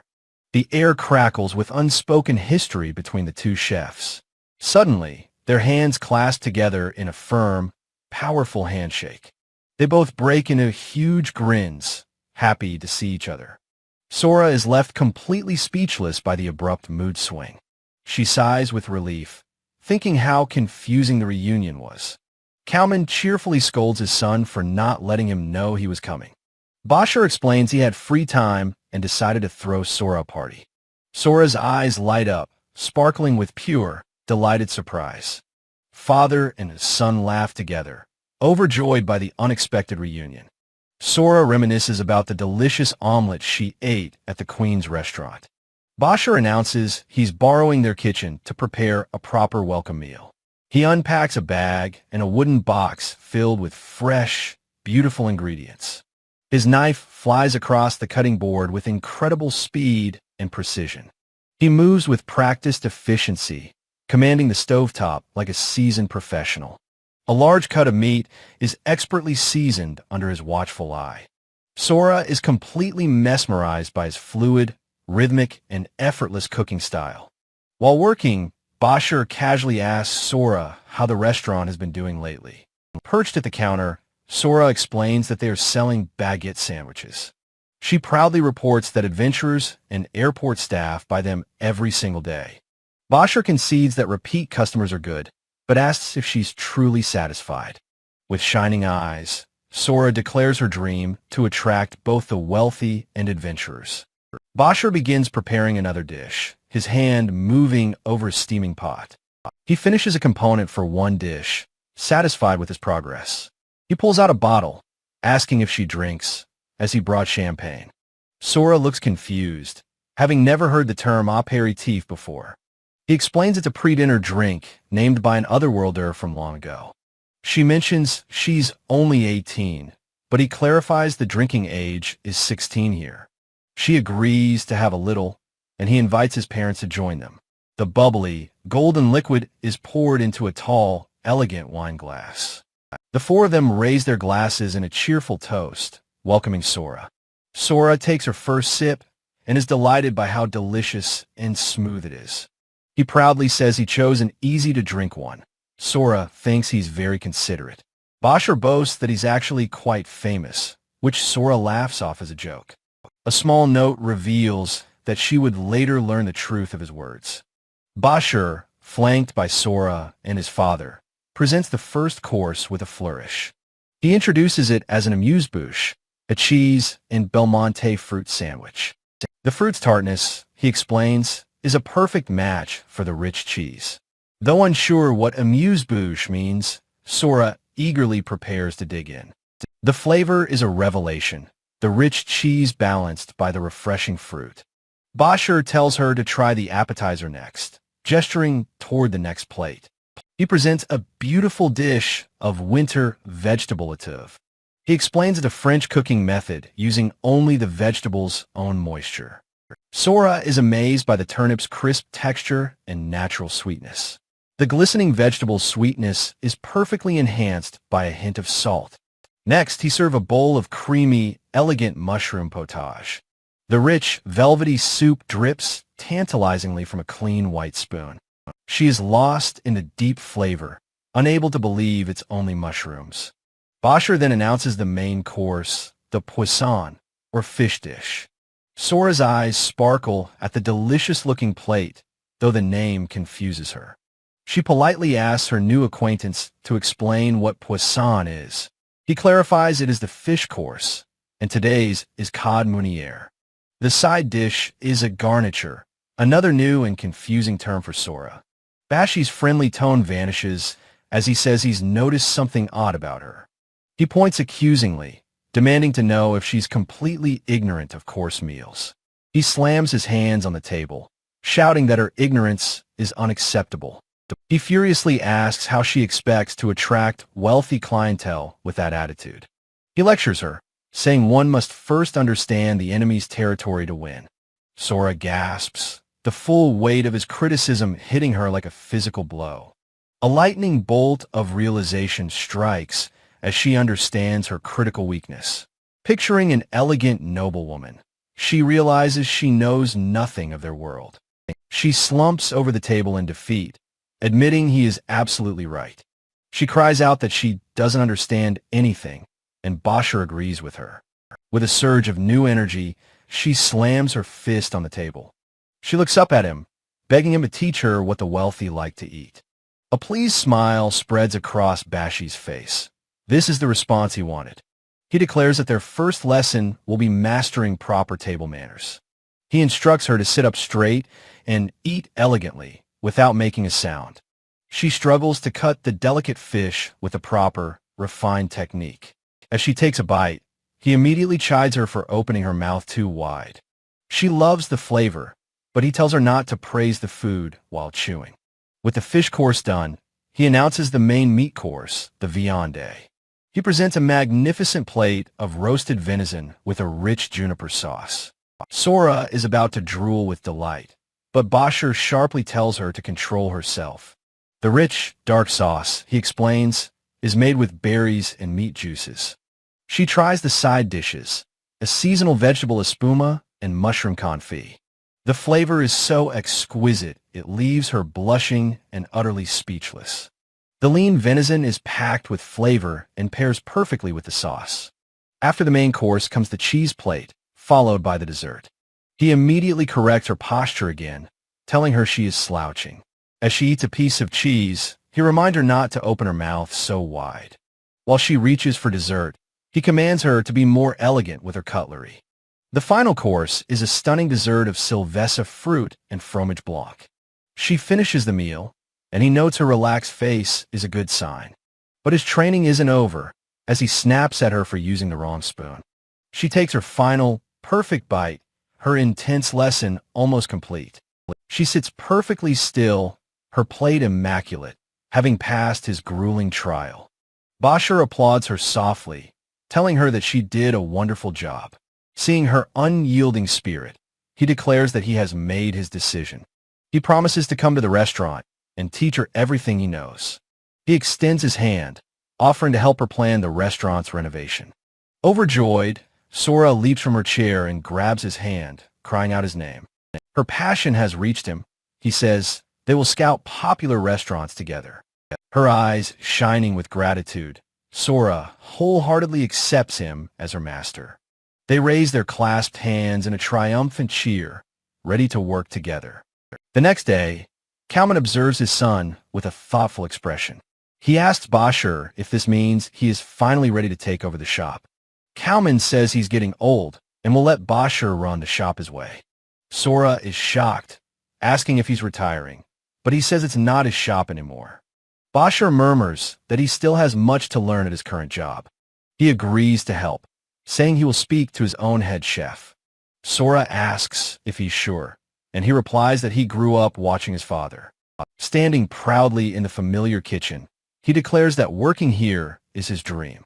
Sora smiles warmly, thinking about the bright future they will build together. The newly formed team begins to move forward with their plan for reconstruction. Meanwhile, outside the elegant, ivy-covered facade of the Queen's restaurant, a magnificent airship glides silently through the starry night sky. Inside, Lord Robur remarks that the food was, as expected, absolutely perfect. Across from him, the composed head Eleanor agrees with a formal nod.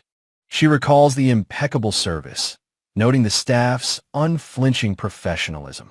In an opulent airship cabin, Lord Robura praises the flawless service. He philosophizes that for new businesses to rise, old ones must fall. Eleanor gazes at the stars, thoughtfully considering his cold business logic. The elegant exterior of the Queen's restaurant represents the height of prestige. It is a place of refined cuisine, accessible to the city's common folk. Eleanor considers the strategic implications of bringing a new shop to the airport. The airport's Grand Central area is strictly segregated by wealth and class. A new high-end restaurant there would be redundant and out of place. Robera dismisses the central area as a poor location for a new venture. He understands the landscape perfectly, a new, more interesting idea forming. He finds the thought of opening a shop in the third terminal amusing. He recalls hearing rumors about a surprisingly popular baguette sandwich shop. On a ship, adventurers discuss the new shop, eager for better food. Robera is intrigued that such a humble establishment exists in Grand Curl. Eleanor listens to his musings with a thoughtful, skeptical expression. She correctly identifies the shop in question as Cowman's Restaurant. She reports that complaints have been filed about their unusual sales tactics. She admits, however, that she does not yet have a full report. Robera smiles, amused that the shop's reputation is spreading among adventurers. He lets out a dismissive scoff at the thought of such a commoner's place. He cannot recall it, and decides he must investigate the matter himself. Robera and Eleanor arrive at the airport, their faces set with purpose. They find a small bistro, surprised by the large, bustling crowd. Eager customers shout out their orders for the popular sandwiches. Sora beams, happily serving her customers with a bright, cheerful smile. A loyal customer eagerly asks Sora if she has a new creation today. Sora proudly unveils their latest product, a smoked salmon and cream cheese sandwich. The sandwich is a masterpiece, overflowing with rich salmon and thick cheese. She explains that sliced onion and lemon provide a refreshing balance. A touch of ice magic, she adds, keeps it fresh for hours. Its light flavor, she says, pairs perfectly with their meatier options.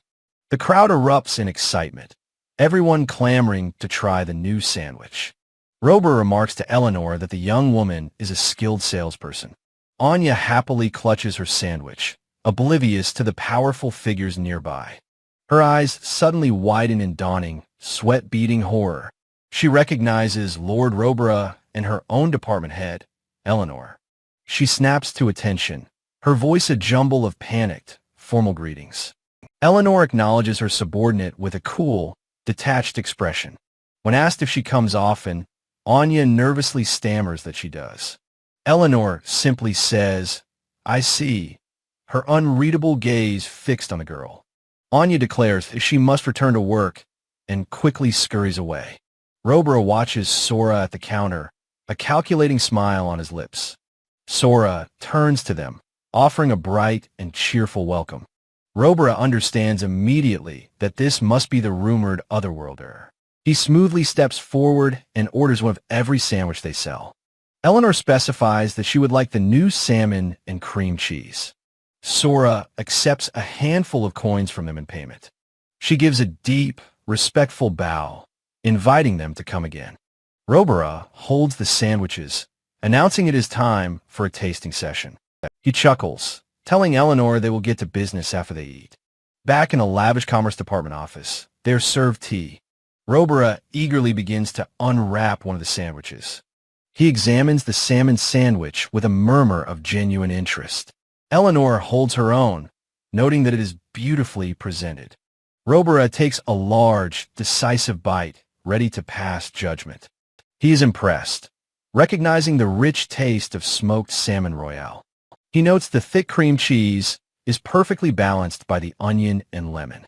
Eleanor agrees, remarking on the excellent overall harmony of the flavors. He tries the roast beef, amazed by its impossible tenderness. He muses that they couldn't be using such quality meat at this price.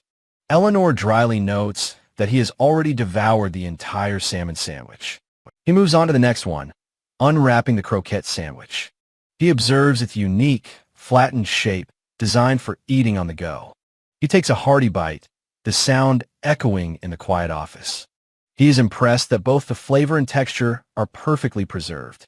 Eleanor watches his reaction, her own expression calm and analytical. Robera turns to her with a knowing smile, asking for her official opinion. Eleanor begins her assessment, calling the product both beautiful and delicious. She notes its affordable price has successfully captured its target demographic. She gestures toward an image of the magnificent, world-renowned airport. She delivers her final verdict. The shop is not worthy of its location. Robera smirks, his own predatory instincts confirmed by her cold logic. He proposes his plan, replace it with a branch of the Queen's restaurant. He calls an excellent idea, as the location is perfect for them. He argues the first terminal is a vital gateway that demands a popular shop. Eleanor holds a document, her decision made. Cowman's will be evicted. Robera adds that such a shabby old shop is a stain on the airport. He calls its continued existence an oversight on her part. Eleanor bows her head slightly, apologizing for having neglected it for years. Robera instructs an aide to ensure the department handles the matter cleanly. The two powerful figures depart, their business concluded, a fate sealed. Eleanor reviews a file, asking who is currently assigned to that shop. An aide explains that due to a retirement, the case was neglected. In her own office, Anya blissfully enjoys her delicious salmon sandwich. Eleanor's voice cuts through her reverie, getting her immediate attention. She asks Anya if Chief Gossett is currently in charge of Cowman's restaurant. She then orders Anya to have him deliver an eviction notice. The deadline is the end of the month. The reason? Failure to attract customers. Anya is stunned into silence, stammering a desperate, "But." Eleanor cuts her off with a sharp, intimidating, "Is there a problem?" Anya tries to explain that the restaurant has recently become very popular. She passionately argues that the sandwiches are a huge hit with adventurers. Eleanor's cold gaze is completely unmoved as she simply says, "I see." She asks if that is all Anya has to say, her tone leaving no room for debate. She reiterates that the shop has failed and cannot be allowed to continue. She dismisses Anya, leaving the young woman trembling with fear and despair. Chief Gossett finds her, asking if the department head was just here. Anya erupts in frantic despair, unable to believe what has happened. Gossett sighs wearily, saying it is best to get these things over with. Anya despairs, knowing how hard they are trying and how much everyone loves the shop. The official, Gossett, tells Anya to hurry up with her meal. Anya stuffs the sandwich into her mouth, chewing with great enthusiasm. She sadly considers how devastated Sora will be after working so hard.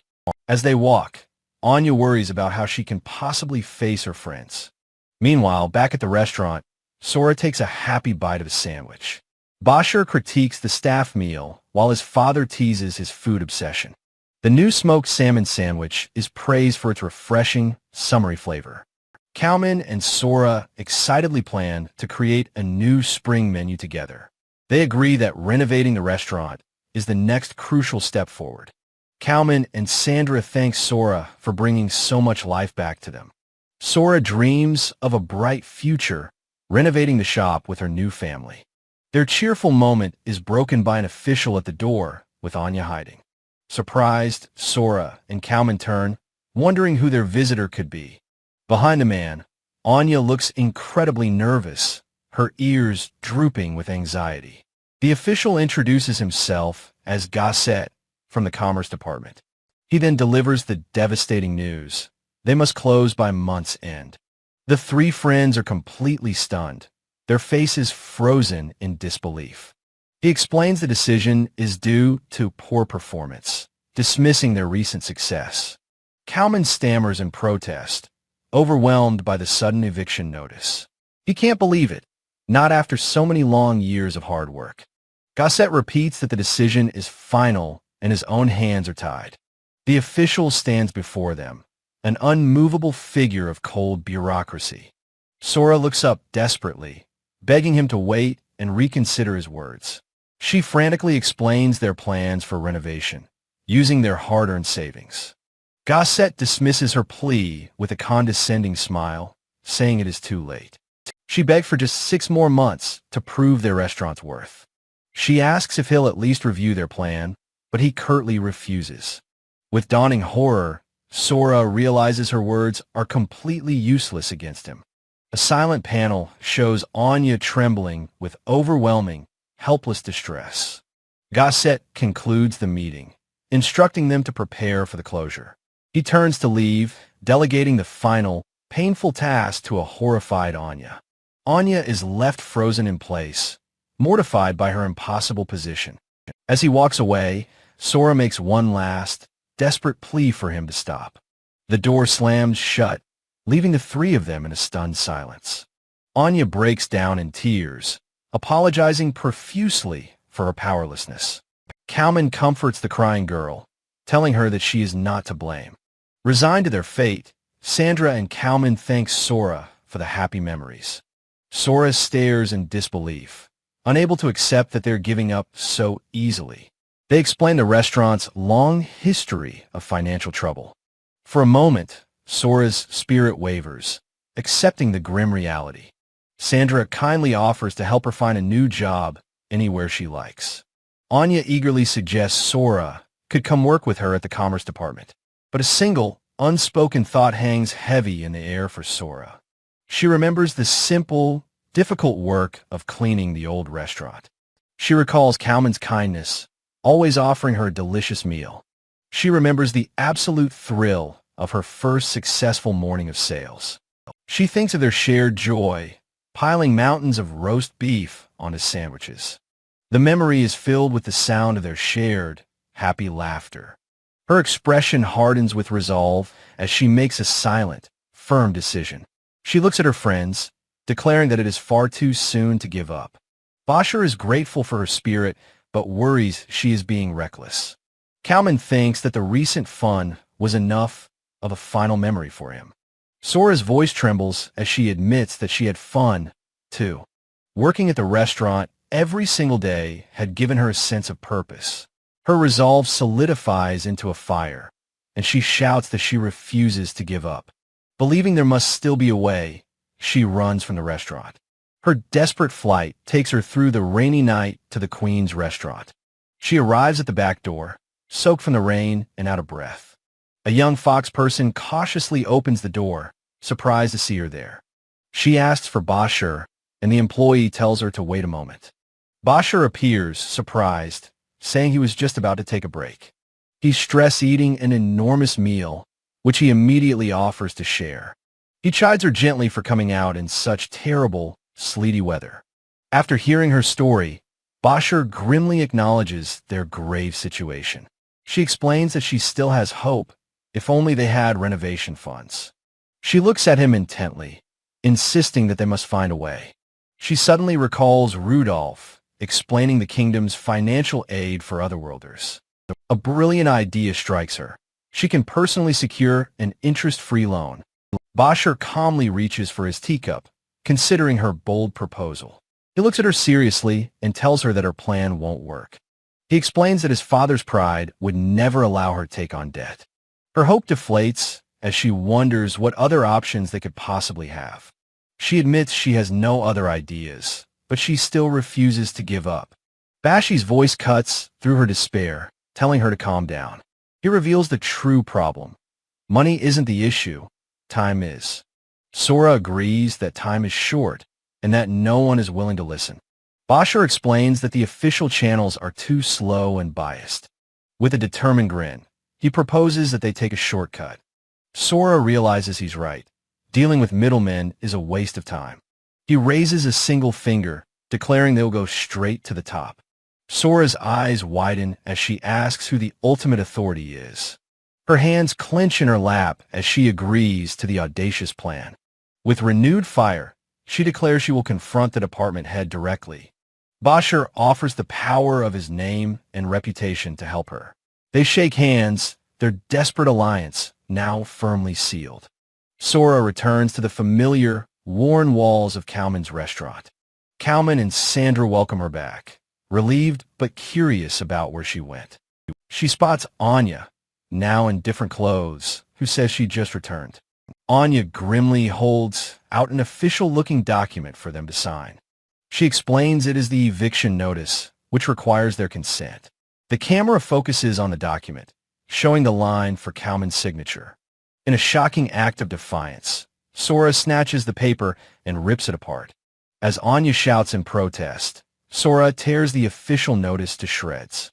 Sora declares the document void, announcing her plan to confront the department head. Her friends protest, calling her plan reckless and begging her not to go. But Sora refuses to accept defeat without putting up a fight. Kalman and Sandra look at her, their expressions filled with renewed hope. As they walk through the imposing government building, Anya expresses her doubt. Anya insists on accompanying her, citing her official duty as a clerk. Peeking around a corner, they prepare to face their formidable opponent, Head Eleanor.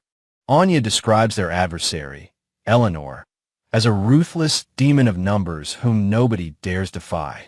She shudders recalling her own encounter, while Sora grimly notes the hardships of adult life. Sora asks for a description, and Anya recalls a stylish, blue-haired woman visiting their shop. Recognizing the imposing aura, Sora realizes that woman must have been the department head. Sora feels confident now, but Anya warns her that she can't win by simply charging in. Sora declares that a logical argument and a persuasive atmosphere are all she needs to succeed. She vows to make Eleanor rescind the order, while Anya quietly prepares for the worst. In a Grand Commerce Department building, Sora approaches the reception desk, ready for her appeal. She politely requests to see Head Eleanor, only to be told she is in a meeting.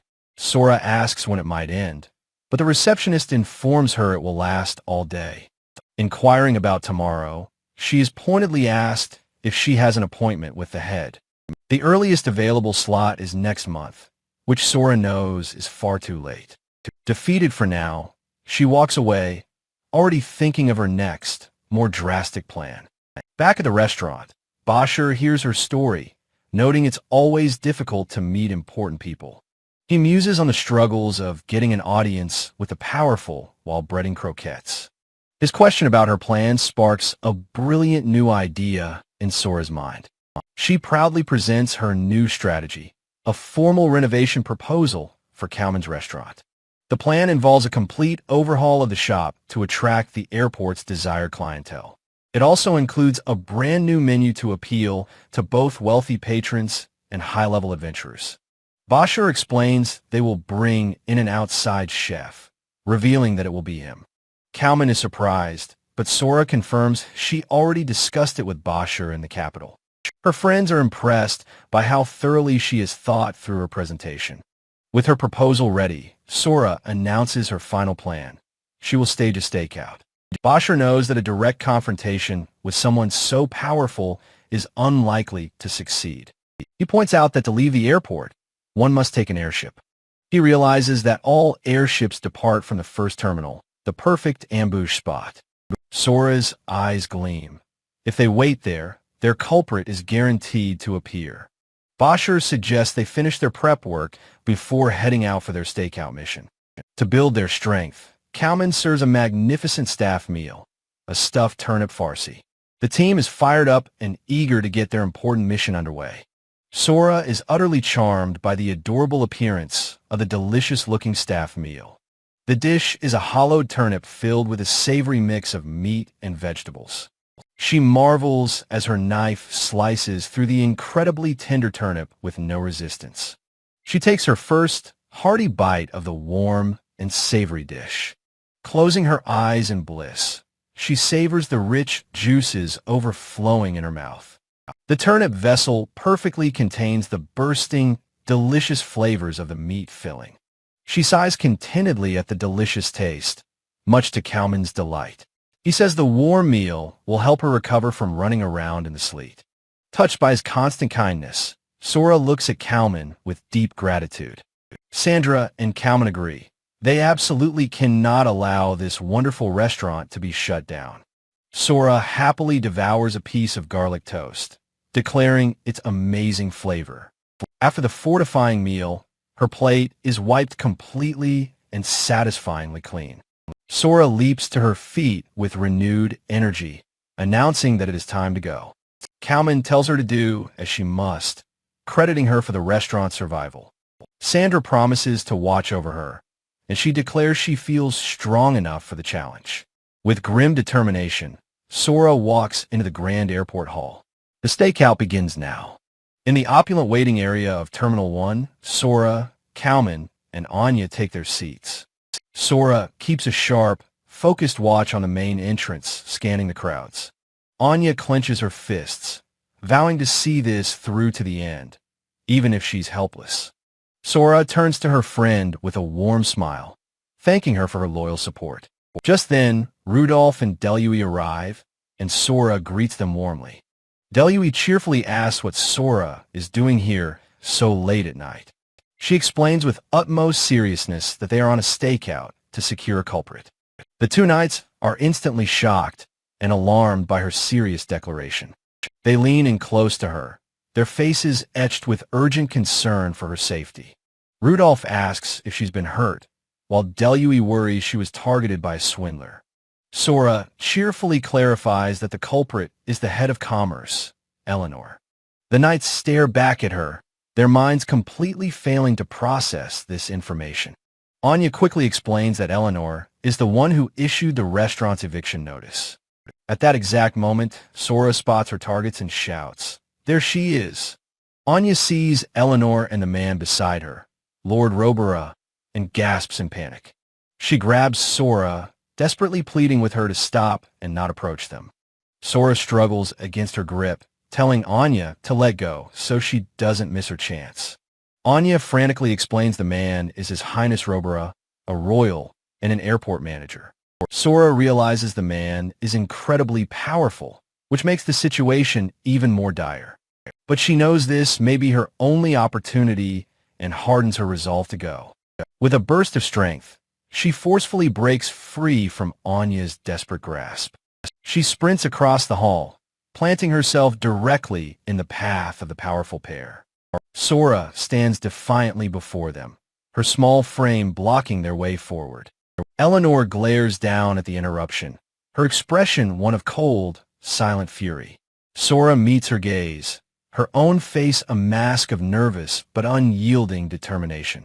Robera looks down at her with disdain, demanding to know who dares block their path. Suddenly, a figure steps between Sora and the imposing duo, shielding her from them. It is Rudolph and Delui, standing at attention and performing a formal salute. Rudolph apologizes for the interruption, stating that Sora has business with head Eleanor.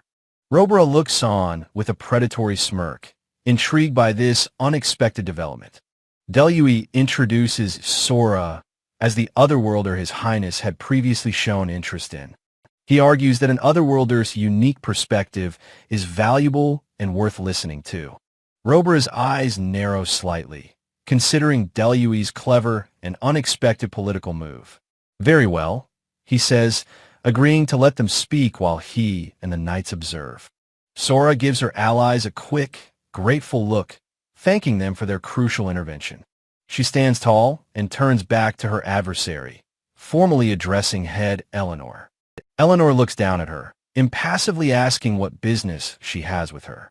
Sora explains she works at Kalman's and has come to appeal the eviction notice directly. Eleanor recognizes the matter, and Sora asks for just a moment of her time. A vein of annoyance pops on Eleanor's temple as she stares at the persistent girl. She finally relents, granting Sora 5 minutes as Robera settles in to watch the show.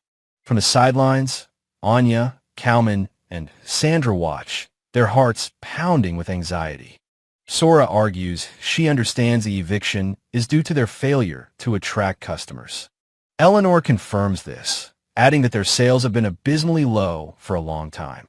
She coldly explains that the airport's main clientele are the wealthy and high-ranking adventurers.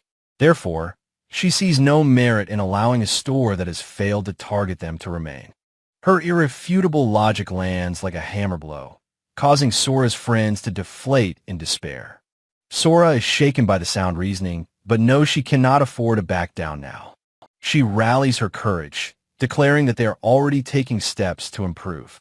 She explains their plan to sell sandwiches to fund a renovation and hire a new chef. With these changes, she vows they will create a shop that attracts both target demographics. Sora gestures passionately as she makes her case, the crowd of onlookers watching intently. Robura observes the spectacle with a faint, amused smile, thoroughly enjoying the drama. Eleanor remains unconvinced, her final question a sharp dagger. How can one chef cater to two opposing groups? Cowman tells a terrified Anya that her optimistic thinking is naive. Eleanor questions why they separate customers into different areas in the first place. She asserts that the wealthy and adventurers simply have incompatible tastes. Sora looks shocked, asking if that is truly the case. She recalls seeing both types of customers at shops in the capital. Eleanor notes Sora's surprising confidence, demanding to know the basis for her argument. Bashir nervously encourages Sora to explain her reasoning as Anya looks on anxiously. Sora states that while adventurers buy more, nobles have also been purchasing their sandwiches. She highlights their roast beef sandwich, a dish made with Cowman's exceptional skill. She adds that this very sandwich has already received high praise from noble patrons. Sora passionately describes the beef sinchu, so delicious it becomes addictive with garlic toast. A wide shot shows Sora making her passionate case to the impassive Eleanor. With a confident smile, she concludes that Cowman's cooking is already beloved by both groups. Bashir declares that with renovations, even the most discerning nobles would be delighted. Sora plays her trump card, announcing their new chef is from the Queen's restaurant. The revelation cracks Eleanor's composure, who asks what Sora just said. Eleanor questions if Sora truly believes she can accomplish such a feat. Sora proudly explains he is Cowman's only son, intending to take over the family business. She presents a signed letter from Bashir himself as undeniable proof of his intent. Eleanor examines the letter, forced to concede that it appears to be authentic. Sora earnestly pleads with her to judge them only after hearing their future plans. Eleanor remains dismissive, stating that most of Sora's claims are completely unsubstantiated. The onlookers watch the tense standoff, noting the precariousness of the situation. Lounging nearby, the amused Lord Robra lets out a small, interested smirk. Eleanor's sharp, calculating eye darts to the side as she weighs her options. She muses that she cannot simply dismiss this in front of such a powerful gallery. Very well, she concedes, much to Sora's surprised relief. She announces that she will grant them a grace period to prove themselves. They have 10 days to submit a convincing renovation plan with their new chef. Her piercing gaze promises that if they fail, the eviction will proceed as planned. Sora, blushing with joy, promises that she will absolutely convince her. Eleanor warns that there will be no second chances if the plan is half-baked. Sora clenches her fist, vowing to present a perfect plan by the month's end. As Sora departs, a voice notes that she is finally gone. Lord Robra comments on Sora's nerve, saying few would dare confront Eleanor. A flustered Sora stammers out a thank you for the backhanded compliment. Robra smiles, announcing that he wants to hear their renovation plan as well. Eleanor protests, insisting this is an internal matter for the Commerce Department. Robra waves off her concerns, stating simply that it sounds like it will be fun. He issues a chilling ultimatum: convince them both or face immediate eviction. A single drop of sweat rolls down Sora's cheek as she agrees to his terms. The group walks away, the two knights escorting Sora and Robra down the hall. Back at the restaurant, Sora is surprised to find everyone waiting anxiously for her. Rudolph explains that his Lord Robra has unfortunately taken an interest in Sora's plight. Sora is relieved, admitting she wouldn't have known how to handle royalty. Delue playfully asks if she has learned any table manners yet. Rudolph is introduced to Bashir, Cowman's son, by a cheerful Sora. Cowman and Anya anxiously ask if she is all right after making such bold claims. Bashir states that with Robra involved, they cannot afford a half-hearted effort. Sora rallies her worried friends, declaring that it's okay, they'll manage somehow. She announces that their first step is a strategy meeting to contact Bashir. Delui and Rudolph depart, telling Sora to let them know if she needs help. The restaurant door closes, leaving the team to their monumental new task. The tension finally breaks, and Sora's stomach lets out a ferocious growl. She asks to borrow the communication device to call Bashir before they eat. Kalman presents their celebratory meal, a beautiful salmon and cabbage fricassee. Sora's eyes sparkle with pure delight at the sight of the delicious-looking dish. Kalman kindly invites their loyal friend Anya to join them for the meal. Sora and Anya happily say their thanks before digging into the food. Sora takes her first bite, her expression immediately melting into savory bliss. She remarks on how large, flaky, and delicious the salmon is. The sweetness of the cabbage and the hint of wine perfectly complement the rich sauce. Kalman proudly brings over a basket of freshly baked bread for them. A piece of bread is generously scooped through the creamy, glistening sauce. Both Sora and Anya sigh with pleasure, noting how perfectly the bread pairs with the meal. Completely satisfied, the two girls happily ask for another helping. A hand reaches for a magical communication device, its crystals glowing brightly. While eating, Sora talks to Bashir, who asks if her meeting was a success. She happily reports she has 10 days to present her plan to both Eleanor and Robera. Bashir tells her to prepare a plan that will meet their impossibly high expectations. He explains he can't be there constantly due to his work at the restaurant. He tells Sora to scout some high-end airport restaurants before his day off. There are famous establishments for breakfast, lunch, and dinner she must investigate. Let's go on an enemy reconnaissance mission, he declares with fierce determination. Sora is taken aback by the military-like term, repeating it with surprise. Bashir tells her he looks forward to seeing the results of her special training. After the call, Sora wonders how she should begin this daunting reconnaissance mission. Anya approaches, asking how her call went. Sora explains she needs to investigate high-end restaurants for each meal of the day. Anya listens intently, her expression serious as she takes in the mission's scope. She puffs out her chest proudly, declaring that Sora can leave it all to her.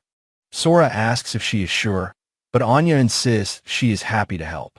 Anya thinks about how delicious Kalman's food is and how she wants to help. She recalls how happy her colleagues were to buy delicious lunches from them. With a warm smile, she tells a blushing Sora that she wants to help her friend. She tells Sora to focus on her table manners training until their mission. Sora thanks her profusely, and Anya tells her to leave it to Big Sister.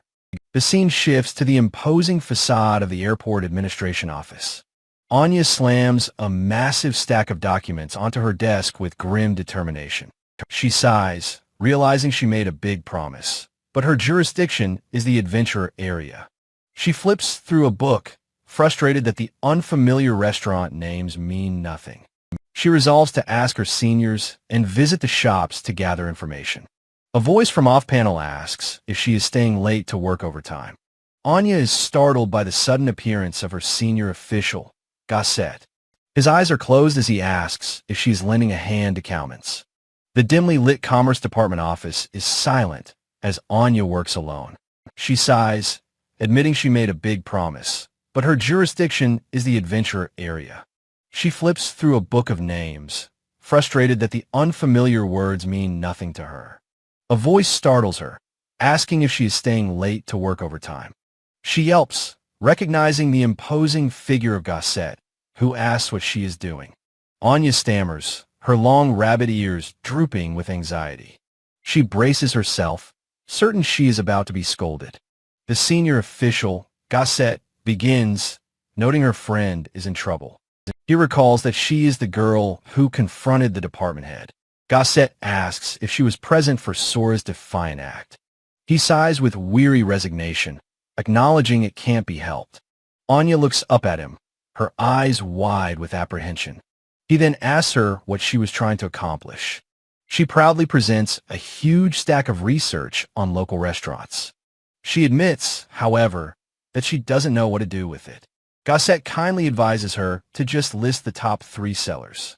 A new understanding begins to dawn on Sora's face. Anya looks up from her desk, momentarily overwhelmed by the task. She asks if it's truly all right to help a business facing eviction. He assures her that supporting the shops is part of their job. He clarifies this isn't about defying their boss. It is simply a request from a friend he wants to help. Anya's eyes sparkle with admiration for her kind superior. Gossett decides it is time to teach her how to properly file reports. She responds with a bright and enthusiastic yes. Back at the restaurant, Anya finds Sora waiting outside. She triumphantly presents a folder containing her completed research. Sora gratefully accepts it, promising to read it in her spare time. She realizes they need reservations and a proper dress code. The sudden, daunting thought of clothes strikes her with panic. Anya and her rabbit folk colleagues are thrilled by the challenge. She wraps an arm around Sora, promising to handle everything. They soon arrive at an elegant, ivy-covered dress shop. Anya explains it is a very popular store among noble ladies. Sora worries it looks expensive as Anya leads her inside. A kind, rabbit-eared shopkeeper warmly greets them. Together, they present Sora with several gorgeous dress options. Sora models a stunning gown with an elegant, high-low skirt. Anya declares it the perfect choice, suiting her gracefulness. Sora thanks the shopkeeper for the very expensive purchase. Outside, Anya promises to handle her hair and makeup next. The closed sign hangs on the door of Kalman's restaurant. Inside, Sora groans as Kalman massages her aching feet. He advises her to practice walking in the heels to avoid falling.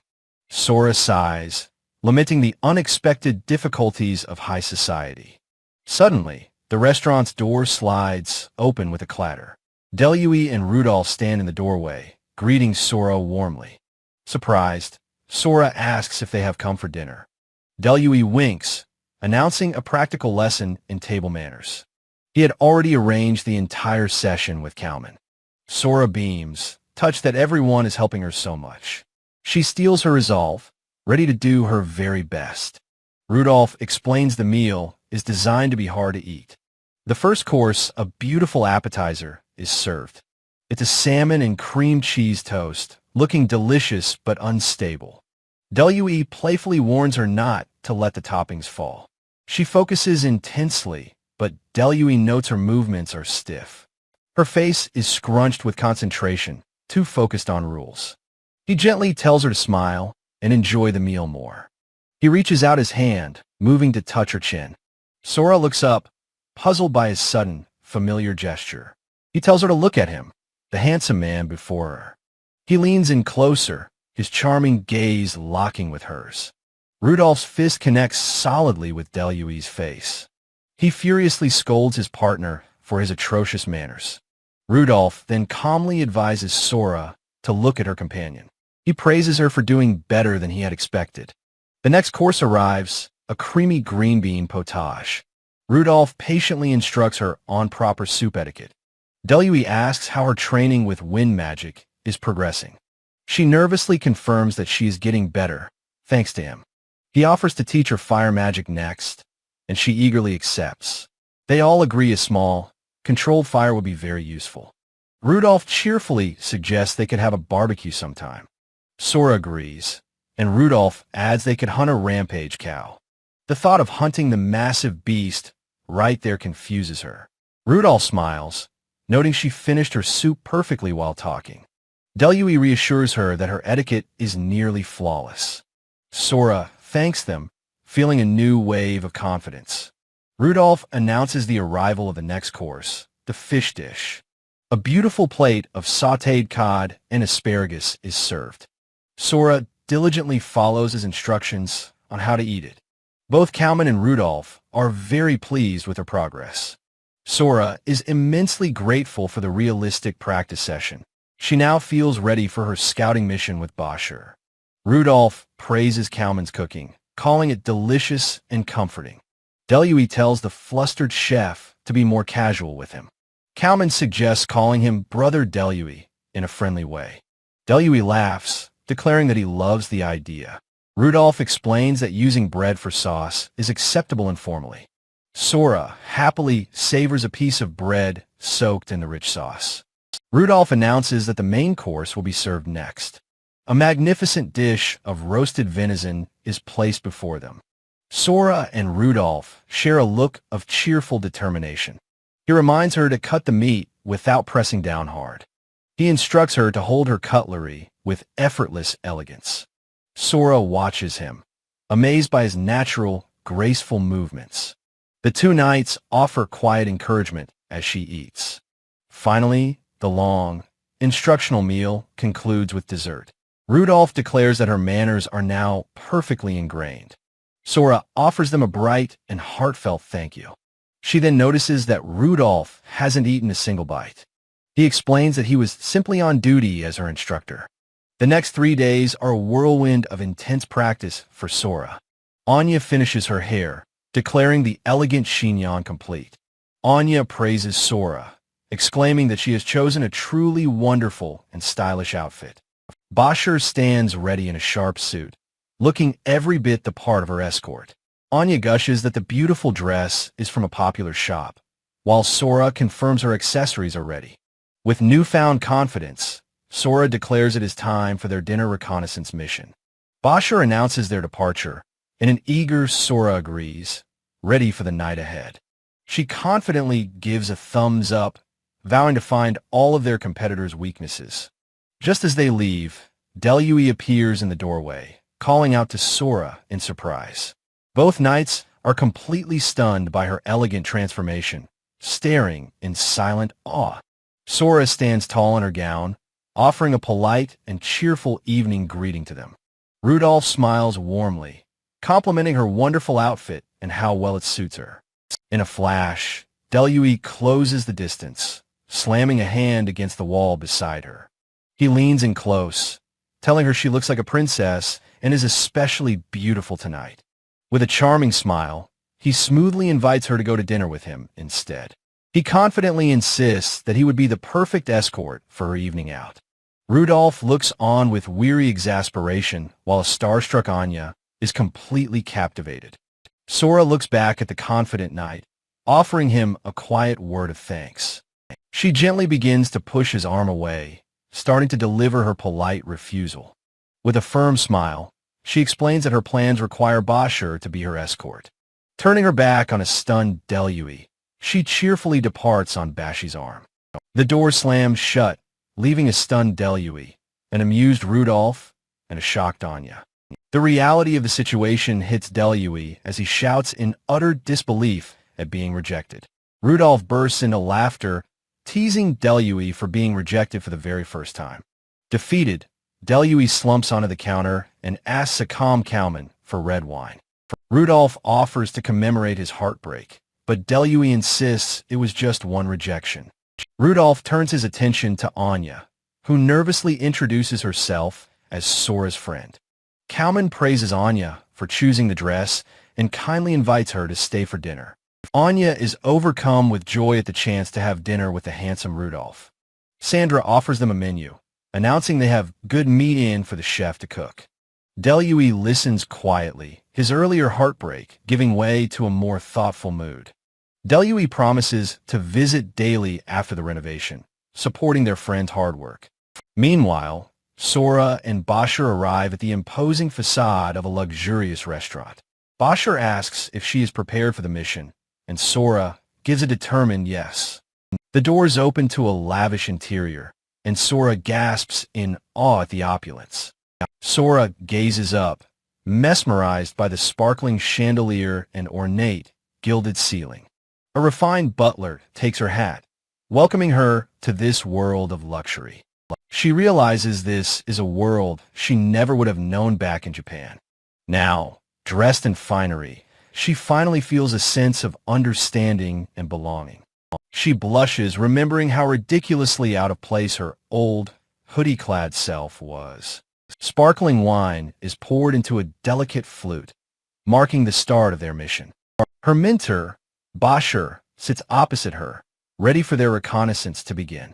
Their glasses are filled, a quiet moment before the first course arrives. They raise their glasses in a toast. The reconnaissance mission has officially started. With practiced elegance, she takes a bite of the first course, an amuse-bouche. Bashir notes her beautiful form, pleased with her rapid progress in etiquette. She smiles with relief, thankful for the intensive training that prepared her. Her training allows her to relax and observe her surroundings without appearing nervous. The first course is served, a rich and aromatic king lobster soup. She is stunned by the incredibly concentrated and pure flavor of the lobster. Bashir explains that the rare, meter-long king lobster is notoriously difficult to catch. The soup's rich flavor has been carefully strained to a smooth, perfect texture. Bashir explains that using such rare ingredients is a mark of prestige. This restaurant, he notes, is one of the most prestigious in the capital. He points out the other patrons, a duke's son and a wealthy merchant family. Sora realizes she is surrounded by the most powerful people in the kingdom. Bashir reassures her, telling her not to worry. Her etiquette is perfect. The next course arrives, cod vapeur, steamed in a delicate white wine sauce. She notes this steamed dish tastes completely different from his pan-fried version. While the meuniere was fragrant, this preparation highlights the fish's delicate flavor. The steamed fish has a light, refreshing taste that she thoroughly enjoys. Bashir explains how different cooking methods can transform the same ingredient. She finds the depth and complexity of cooking to be truly profound. A refreshing lime granite is served as a palate cleanser between courses.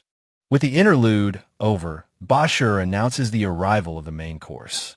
A magnificent cockatrice confit is placed before them, glistening on the plate. Her eyes sparkle with delight, thinking how absolutely delicious the dish looks. Rich juices seep from the tender meat beneath the perfectly crisp skin. Sora took a delicate bite of the confit, an elegant fork poised at her lips. Her face flushed with bliss as she savored the flavor that melted in her mouth. The meat was like rich chicken, its buttery taste making her want to eat more. She suddenly wondered if this was a monster, recalling a cockatrice from a video game. Bashir explained that its rarity is precisely what makes it a delicacy worth eating.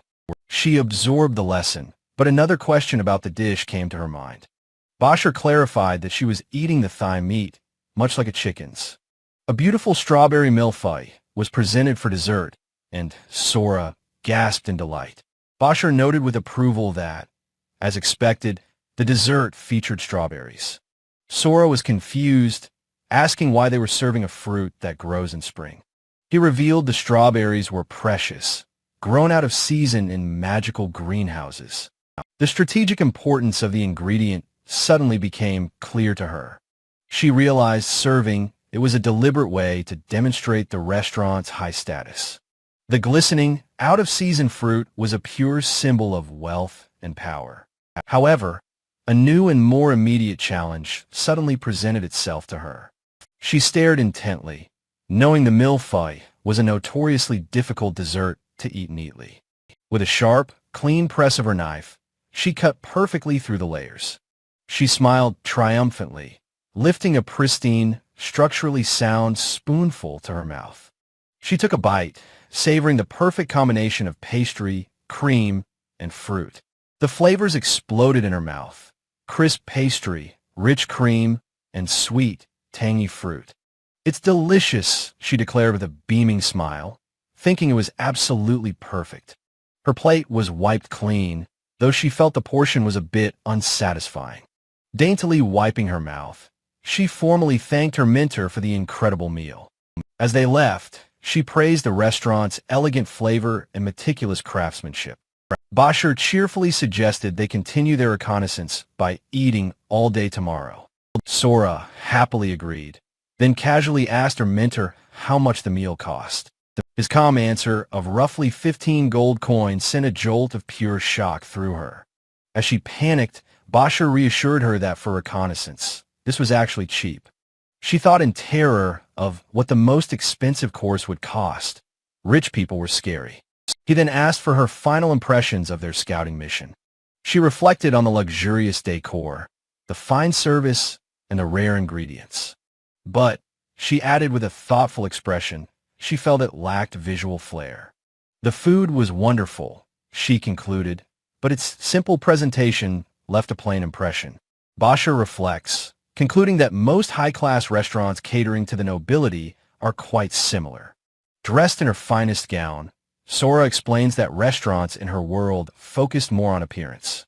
Basher suggests they continue their reconnaissance tomorrow, observing morning and lunch services.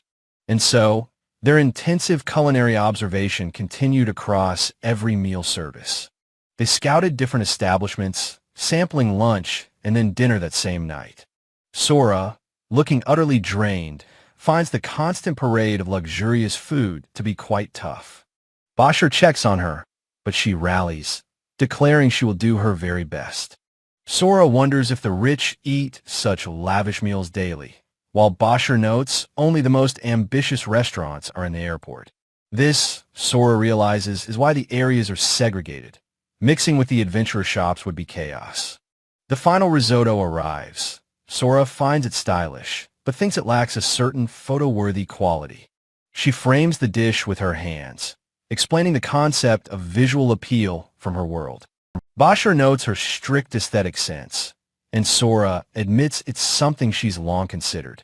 She recalls thinking this since the very first time she bought a baguette sandwich at the market.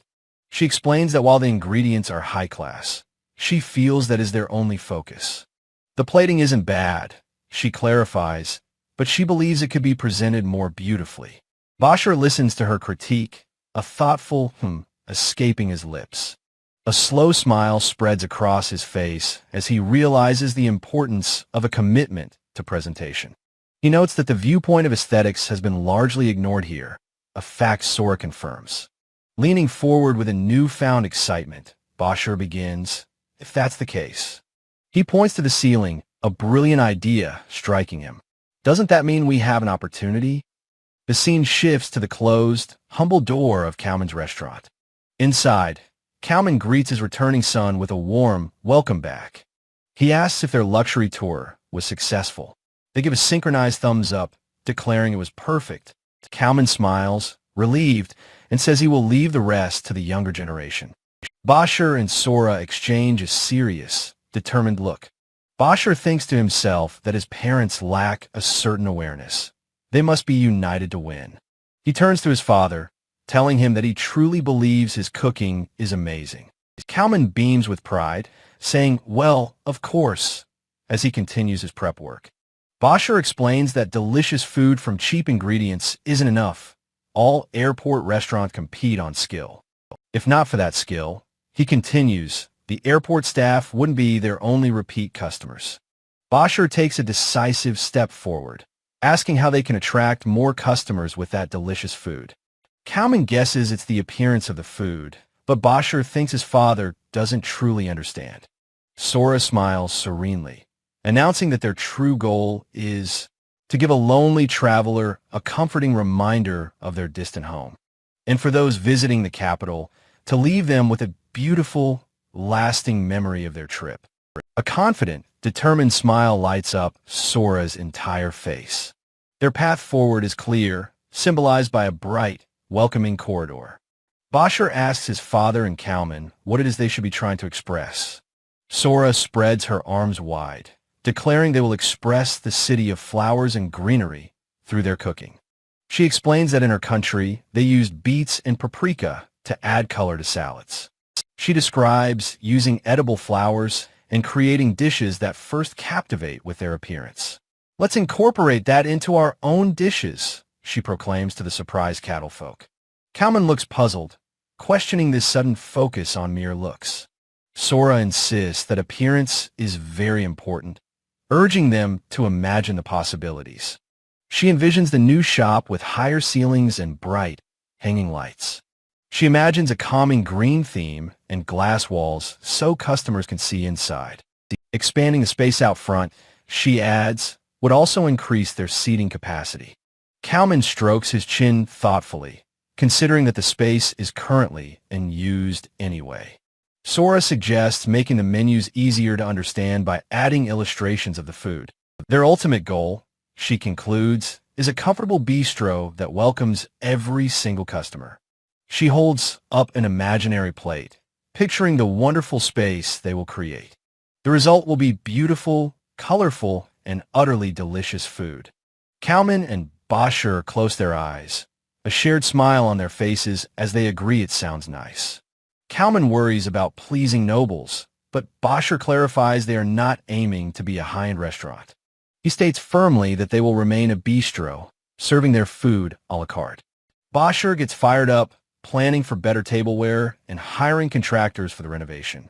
He rallies the team, declaring they will work all night to develop the new menu. Kalman agrees to push himself, and Bashir playfully warns him not to overdo it.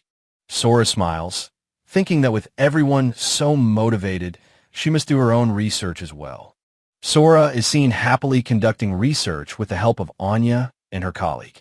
The entire team, Sora, Kalman, Bashir, and Sandra, are shown joyfully planning their future together. Days fly by. Sora announces the basic structure and pricing are set. All that remains is the food. Kalman gestures to a counter laden with their culinary experiments. Bashir explains their strategy to refine their existing dishes, with each chef focusing on their specialty.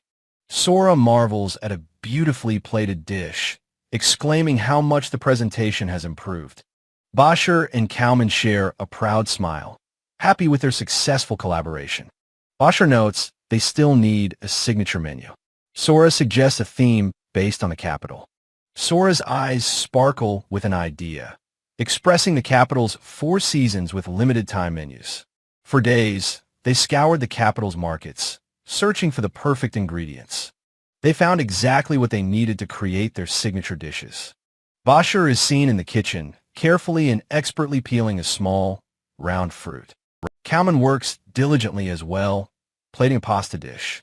Each researched their own signature menu. First, for spring, Sora announces brightly, holding her clipboard, "I have a proposal."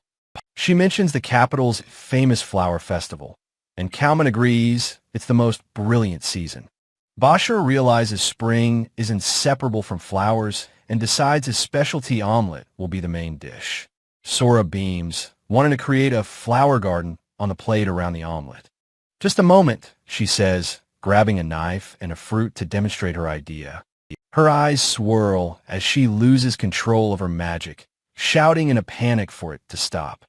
Bashir quickly takes the tools from her, saying he understands and will do it himself. He holds up the perfectly scored fruit. "Like this," Sora cries, amazed by his skill. Sora consults her notes again, announcing that summer is next on their agenda. Bashir suggests focusing on summer vegetables, and Sora agrees an appetizer will be perfect. Sora recalls a previous dish, wanting to add more color with vibrant summer vegetables. Bashir presents a chilled ratatouille and a salmon circle, which Sora thinks look delicious. She takes a bite, approving of the taste, but still wanting more variety in the colors. Kalman chimes in, suggesting a colorful aspic would be a good addition. Sora, mid-chew, looks up as Kalman confirms that would certainly work. He proudly reveals a glass of glittering, jewel-like aspic he had already prepared. Sora tries a spoonful, her eyes widening as she declares it's absolutely delicious. However, she notes it lacks the volume to be a signature menu item on its own. Bashir has a flash of inspiration. "Then how about this?" he exclaims. Sora is thrilled. Kalman raises his hand, announcing he has an idea for the autumn menu. He proudly reveals a crate of magnificent, top-grade porcini mushrooms from an old friend. He explains their flavor is exquisite and will be perfect for a rich sauce. Sora inhales the deep, foresty aroma, imagining it in a perfect pasta dish. Bashir interjects, declaring that autumn isn't just about mushrooms. He says he wants to feature fish, and Sora asks if he means a pollen. He describes the Iriguafu, a demon fish whose flavor peaks in the fall. Sora's face lights up at the thought. Bashir agrees it would pair perfectly with a porcini sauce. He worries, though, that the color palette of the dish might be a bit plain. Kalman holds up a box, revealing he has just the ingredient they can use. With a brilliant smile, Sora announces that she has a secret plan in mind.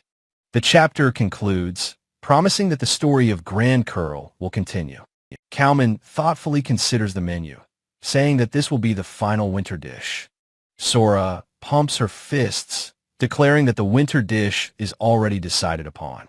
A surprised Kalman asks if that is so, and Sora enthusiastically confirms it. She gives a confident wink, saying it's Kalman's specialty dish for winter. Utterly confused by her declaration, Kalman can only stare with a question mark. Sora rallies the team with a cheer, proposing they elevate that signature dish. Beaming with pride, Sora announces that every dish has turned out looking delicious. Bashir, tired but satisfied, says their sleepless nights created a truly unique menu. In the background, Kalman and Sandra are slumped against a wall, completely exhausted. The two older beastmen mutter that they are too old for such intense work. Sora rushes to their side, her face full of sincere gratitude, thanking them both.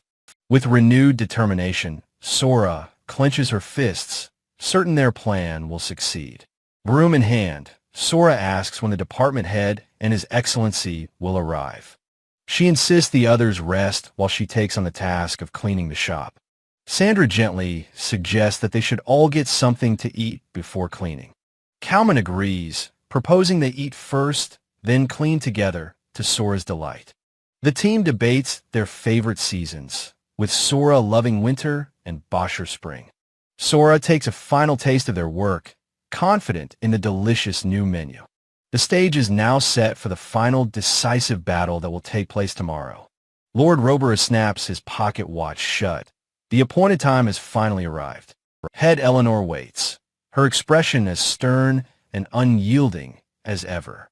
In the background, two figures stand near a pillar adorned with climbing ivy.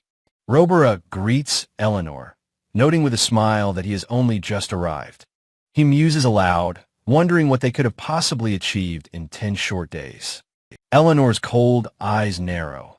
If the presentation is worthless, closure will be immediate. The two powerful figures walk towards the entrance of the humble restaurant. The door opens to reveal Sora, poised and transformed, welcoming them warmly. Robera is intrigued by her change, while Eleanor remains silent and unimpressed. Eleanor notes that Sora's elegant new uniform perfectly embodies their new concept. Sora politely takes Robera's hat as he prepares to take a seat. She stands before them, presenting the first part of her plan for their review. Eleanor holds the detailed renovation plan, carefully looking over the proposed changes.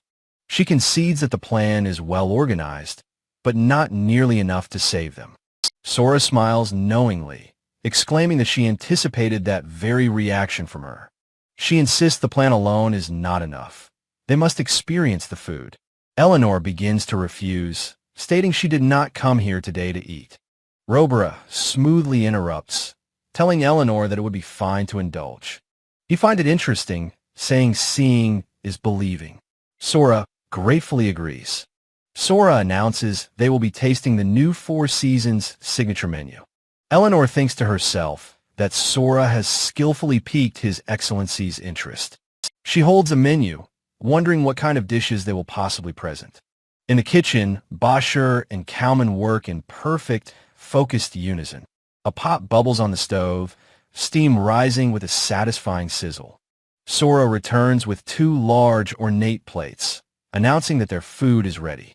She gives a small, confident smile as she introduces the very first course. She presents the dish, declaring that it represents the season of spring. An exclamation of surprise escapes them as they look down at the plate. The dish is revealed, a magnificent omelet surrounded by a garden of flowers. Both of them stare, murmuring in disbelief at the beautiful presentation. The dish is an expression of the capital, a city of flowers and green. Sora explains the salad is a flower bed, inviting them to enjoy the meal. Robera picks up a small, carved vegetable, admiring the magnificent knife work. He takes a bite, praising the balanced dressing and the crisp, fresh salad. Eleanor cuts into the omelet, her expression focused and highly analytical. As she takes a bite, Her eyes widen slightly in genuine surprise. She thinks that this omelet is on par with the Queen's restaurant's famous dish. Robera notes the perfect balance, as too much butter would ruin the flavor. He declares it delicious, with a fluffy texture and a rich, creamy taste. He remarks that a salad and omelet is a menu women would surely love. Leaning back, he eagerly wonders what delicious creation will be served next. Sora smiles, inviting them to next enjoy the summer of the capital. She presents the sparkling summer vegetable and roast beef aspic on its tray. Tender roast beef is encased in a jelly of paprika, asparagus, and vegetables. Robera takes a spoonful, exclaiming that it is a truly vibrant aspic. The savory jelly melts away, revealing the delicious, crisp texture of the vegetables.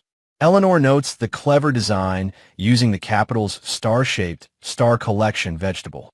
Robera is amazed by how incredibly tender and delicious the roast beef is. Sora adds that it's a perfect dish for a waning summer appetite. Robera dabs his mouth, noting the abundant use of seasonal vegetables once again. Sora thanks him, explaining their concept is to make food visually beautiful. Robera praises the thoughtful idea of changing ingredients with the seasons. In the kitchen, Cowman and Sandra watch the proceedings with nervous anticipation. Eleanor sips her wine, admitting that she looks forward to the next dishes. Robera is surprised to hear such praise from the notoriously discerning gourmand. Sora smoothly places the next course down, presenting the capital's autumn. She introduces the poached white fish in a mushroom sauce, explaining the ingredients.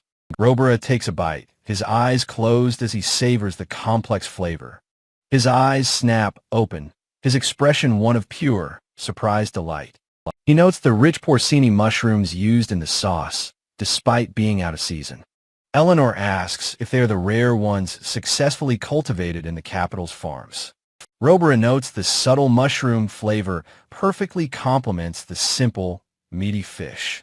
Sora looks on, a bead of sweat on her brow, impressed by his knowledge. Eleanor remarks on the beautiful colors of the dish as she eats. She notes the edible flowers, saying she has never seen them used this way. Robera adds that he has only seen them in drinks, never in cooking. Sora explains they are flowers that bloom well in the capital's autumn. Sandra celebrates in the kitchen.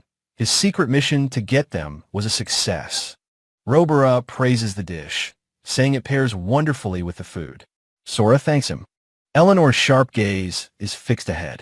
After the first 3 seasons comes winter. The empty plate before her is a testament to how splendid the meal has been. Eleanor wonders with a faint smile what on earth they will serve last. Sora smiles serenely as she announces the final dish of the meal. She presents a steaming bowl of special beef stew with winter potatoes. Eleanor is surprised, noting that beef stew is a very traditional capital dish. She observes that compared to the previous 3, its appearance is quite simple. Sora explains that eating these specific potatoes in winter is a local tradition. The dish is simple by design, meant to evoke memories of one's hometown. Sora invites them to try the tender, slow-cooked meat with a spoon. Eleanor notes the rich, complex, yet surprisingly nostalgic flavor of the stew. The spoon sinks into a glistening chunk of beef with impossible ease. Robera's eyes widen in shock. He exclaims that this beef stew is delicious. He imagines the meat as a fortress, crumbling on his tongue with royal quality. He demands to know the meat's origin, suspecting dragon but acknowledging the name beef. From the kitchen, the 3 cattlefolk, Cowman, Bashir, and Sandra, watch with warm smiles. Sora calmly informs him that it is not the meat of a dragon. The rich, dark beef Sinchu sits in its bowl, a testament to simple perfection. She turns and reveals the key ingredient, the common monster known as the rampage cow. Both Robera and Eleanor gasp in unison, their faces masks of utter disbelief. Eleanor stammers in confusion as Robera asks if the rampage cow is a delicacy. Sweating slightly, Eleanor admits it is not something one could ever politely call delicious. She reflects on its sublime taste, a flavor even the royal castle couldn't produce. Her expert mind recognizes the perfect technique that removed all gaminess and dryness. Sora cheerfully adds that the beef from the beautiful aspic was also from a rampage cow. Eleanor looks down, hand to her chin, admitting to herself that she has been beaten. Her thoughts turn to noble cuisine, which has always prioritized the finest, rarest ingredients. She realizes the 4 dishes before her have completely overturned that entire concept.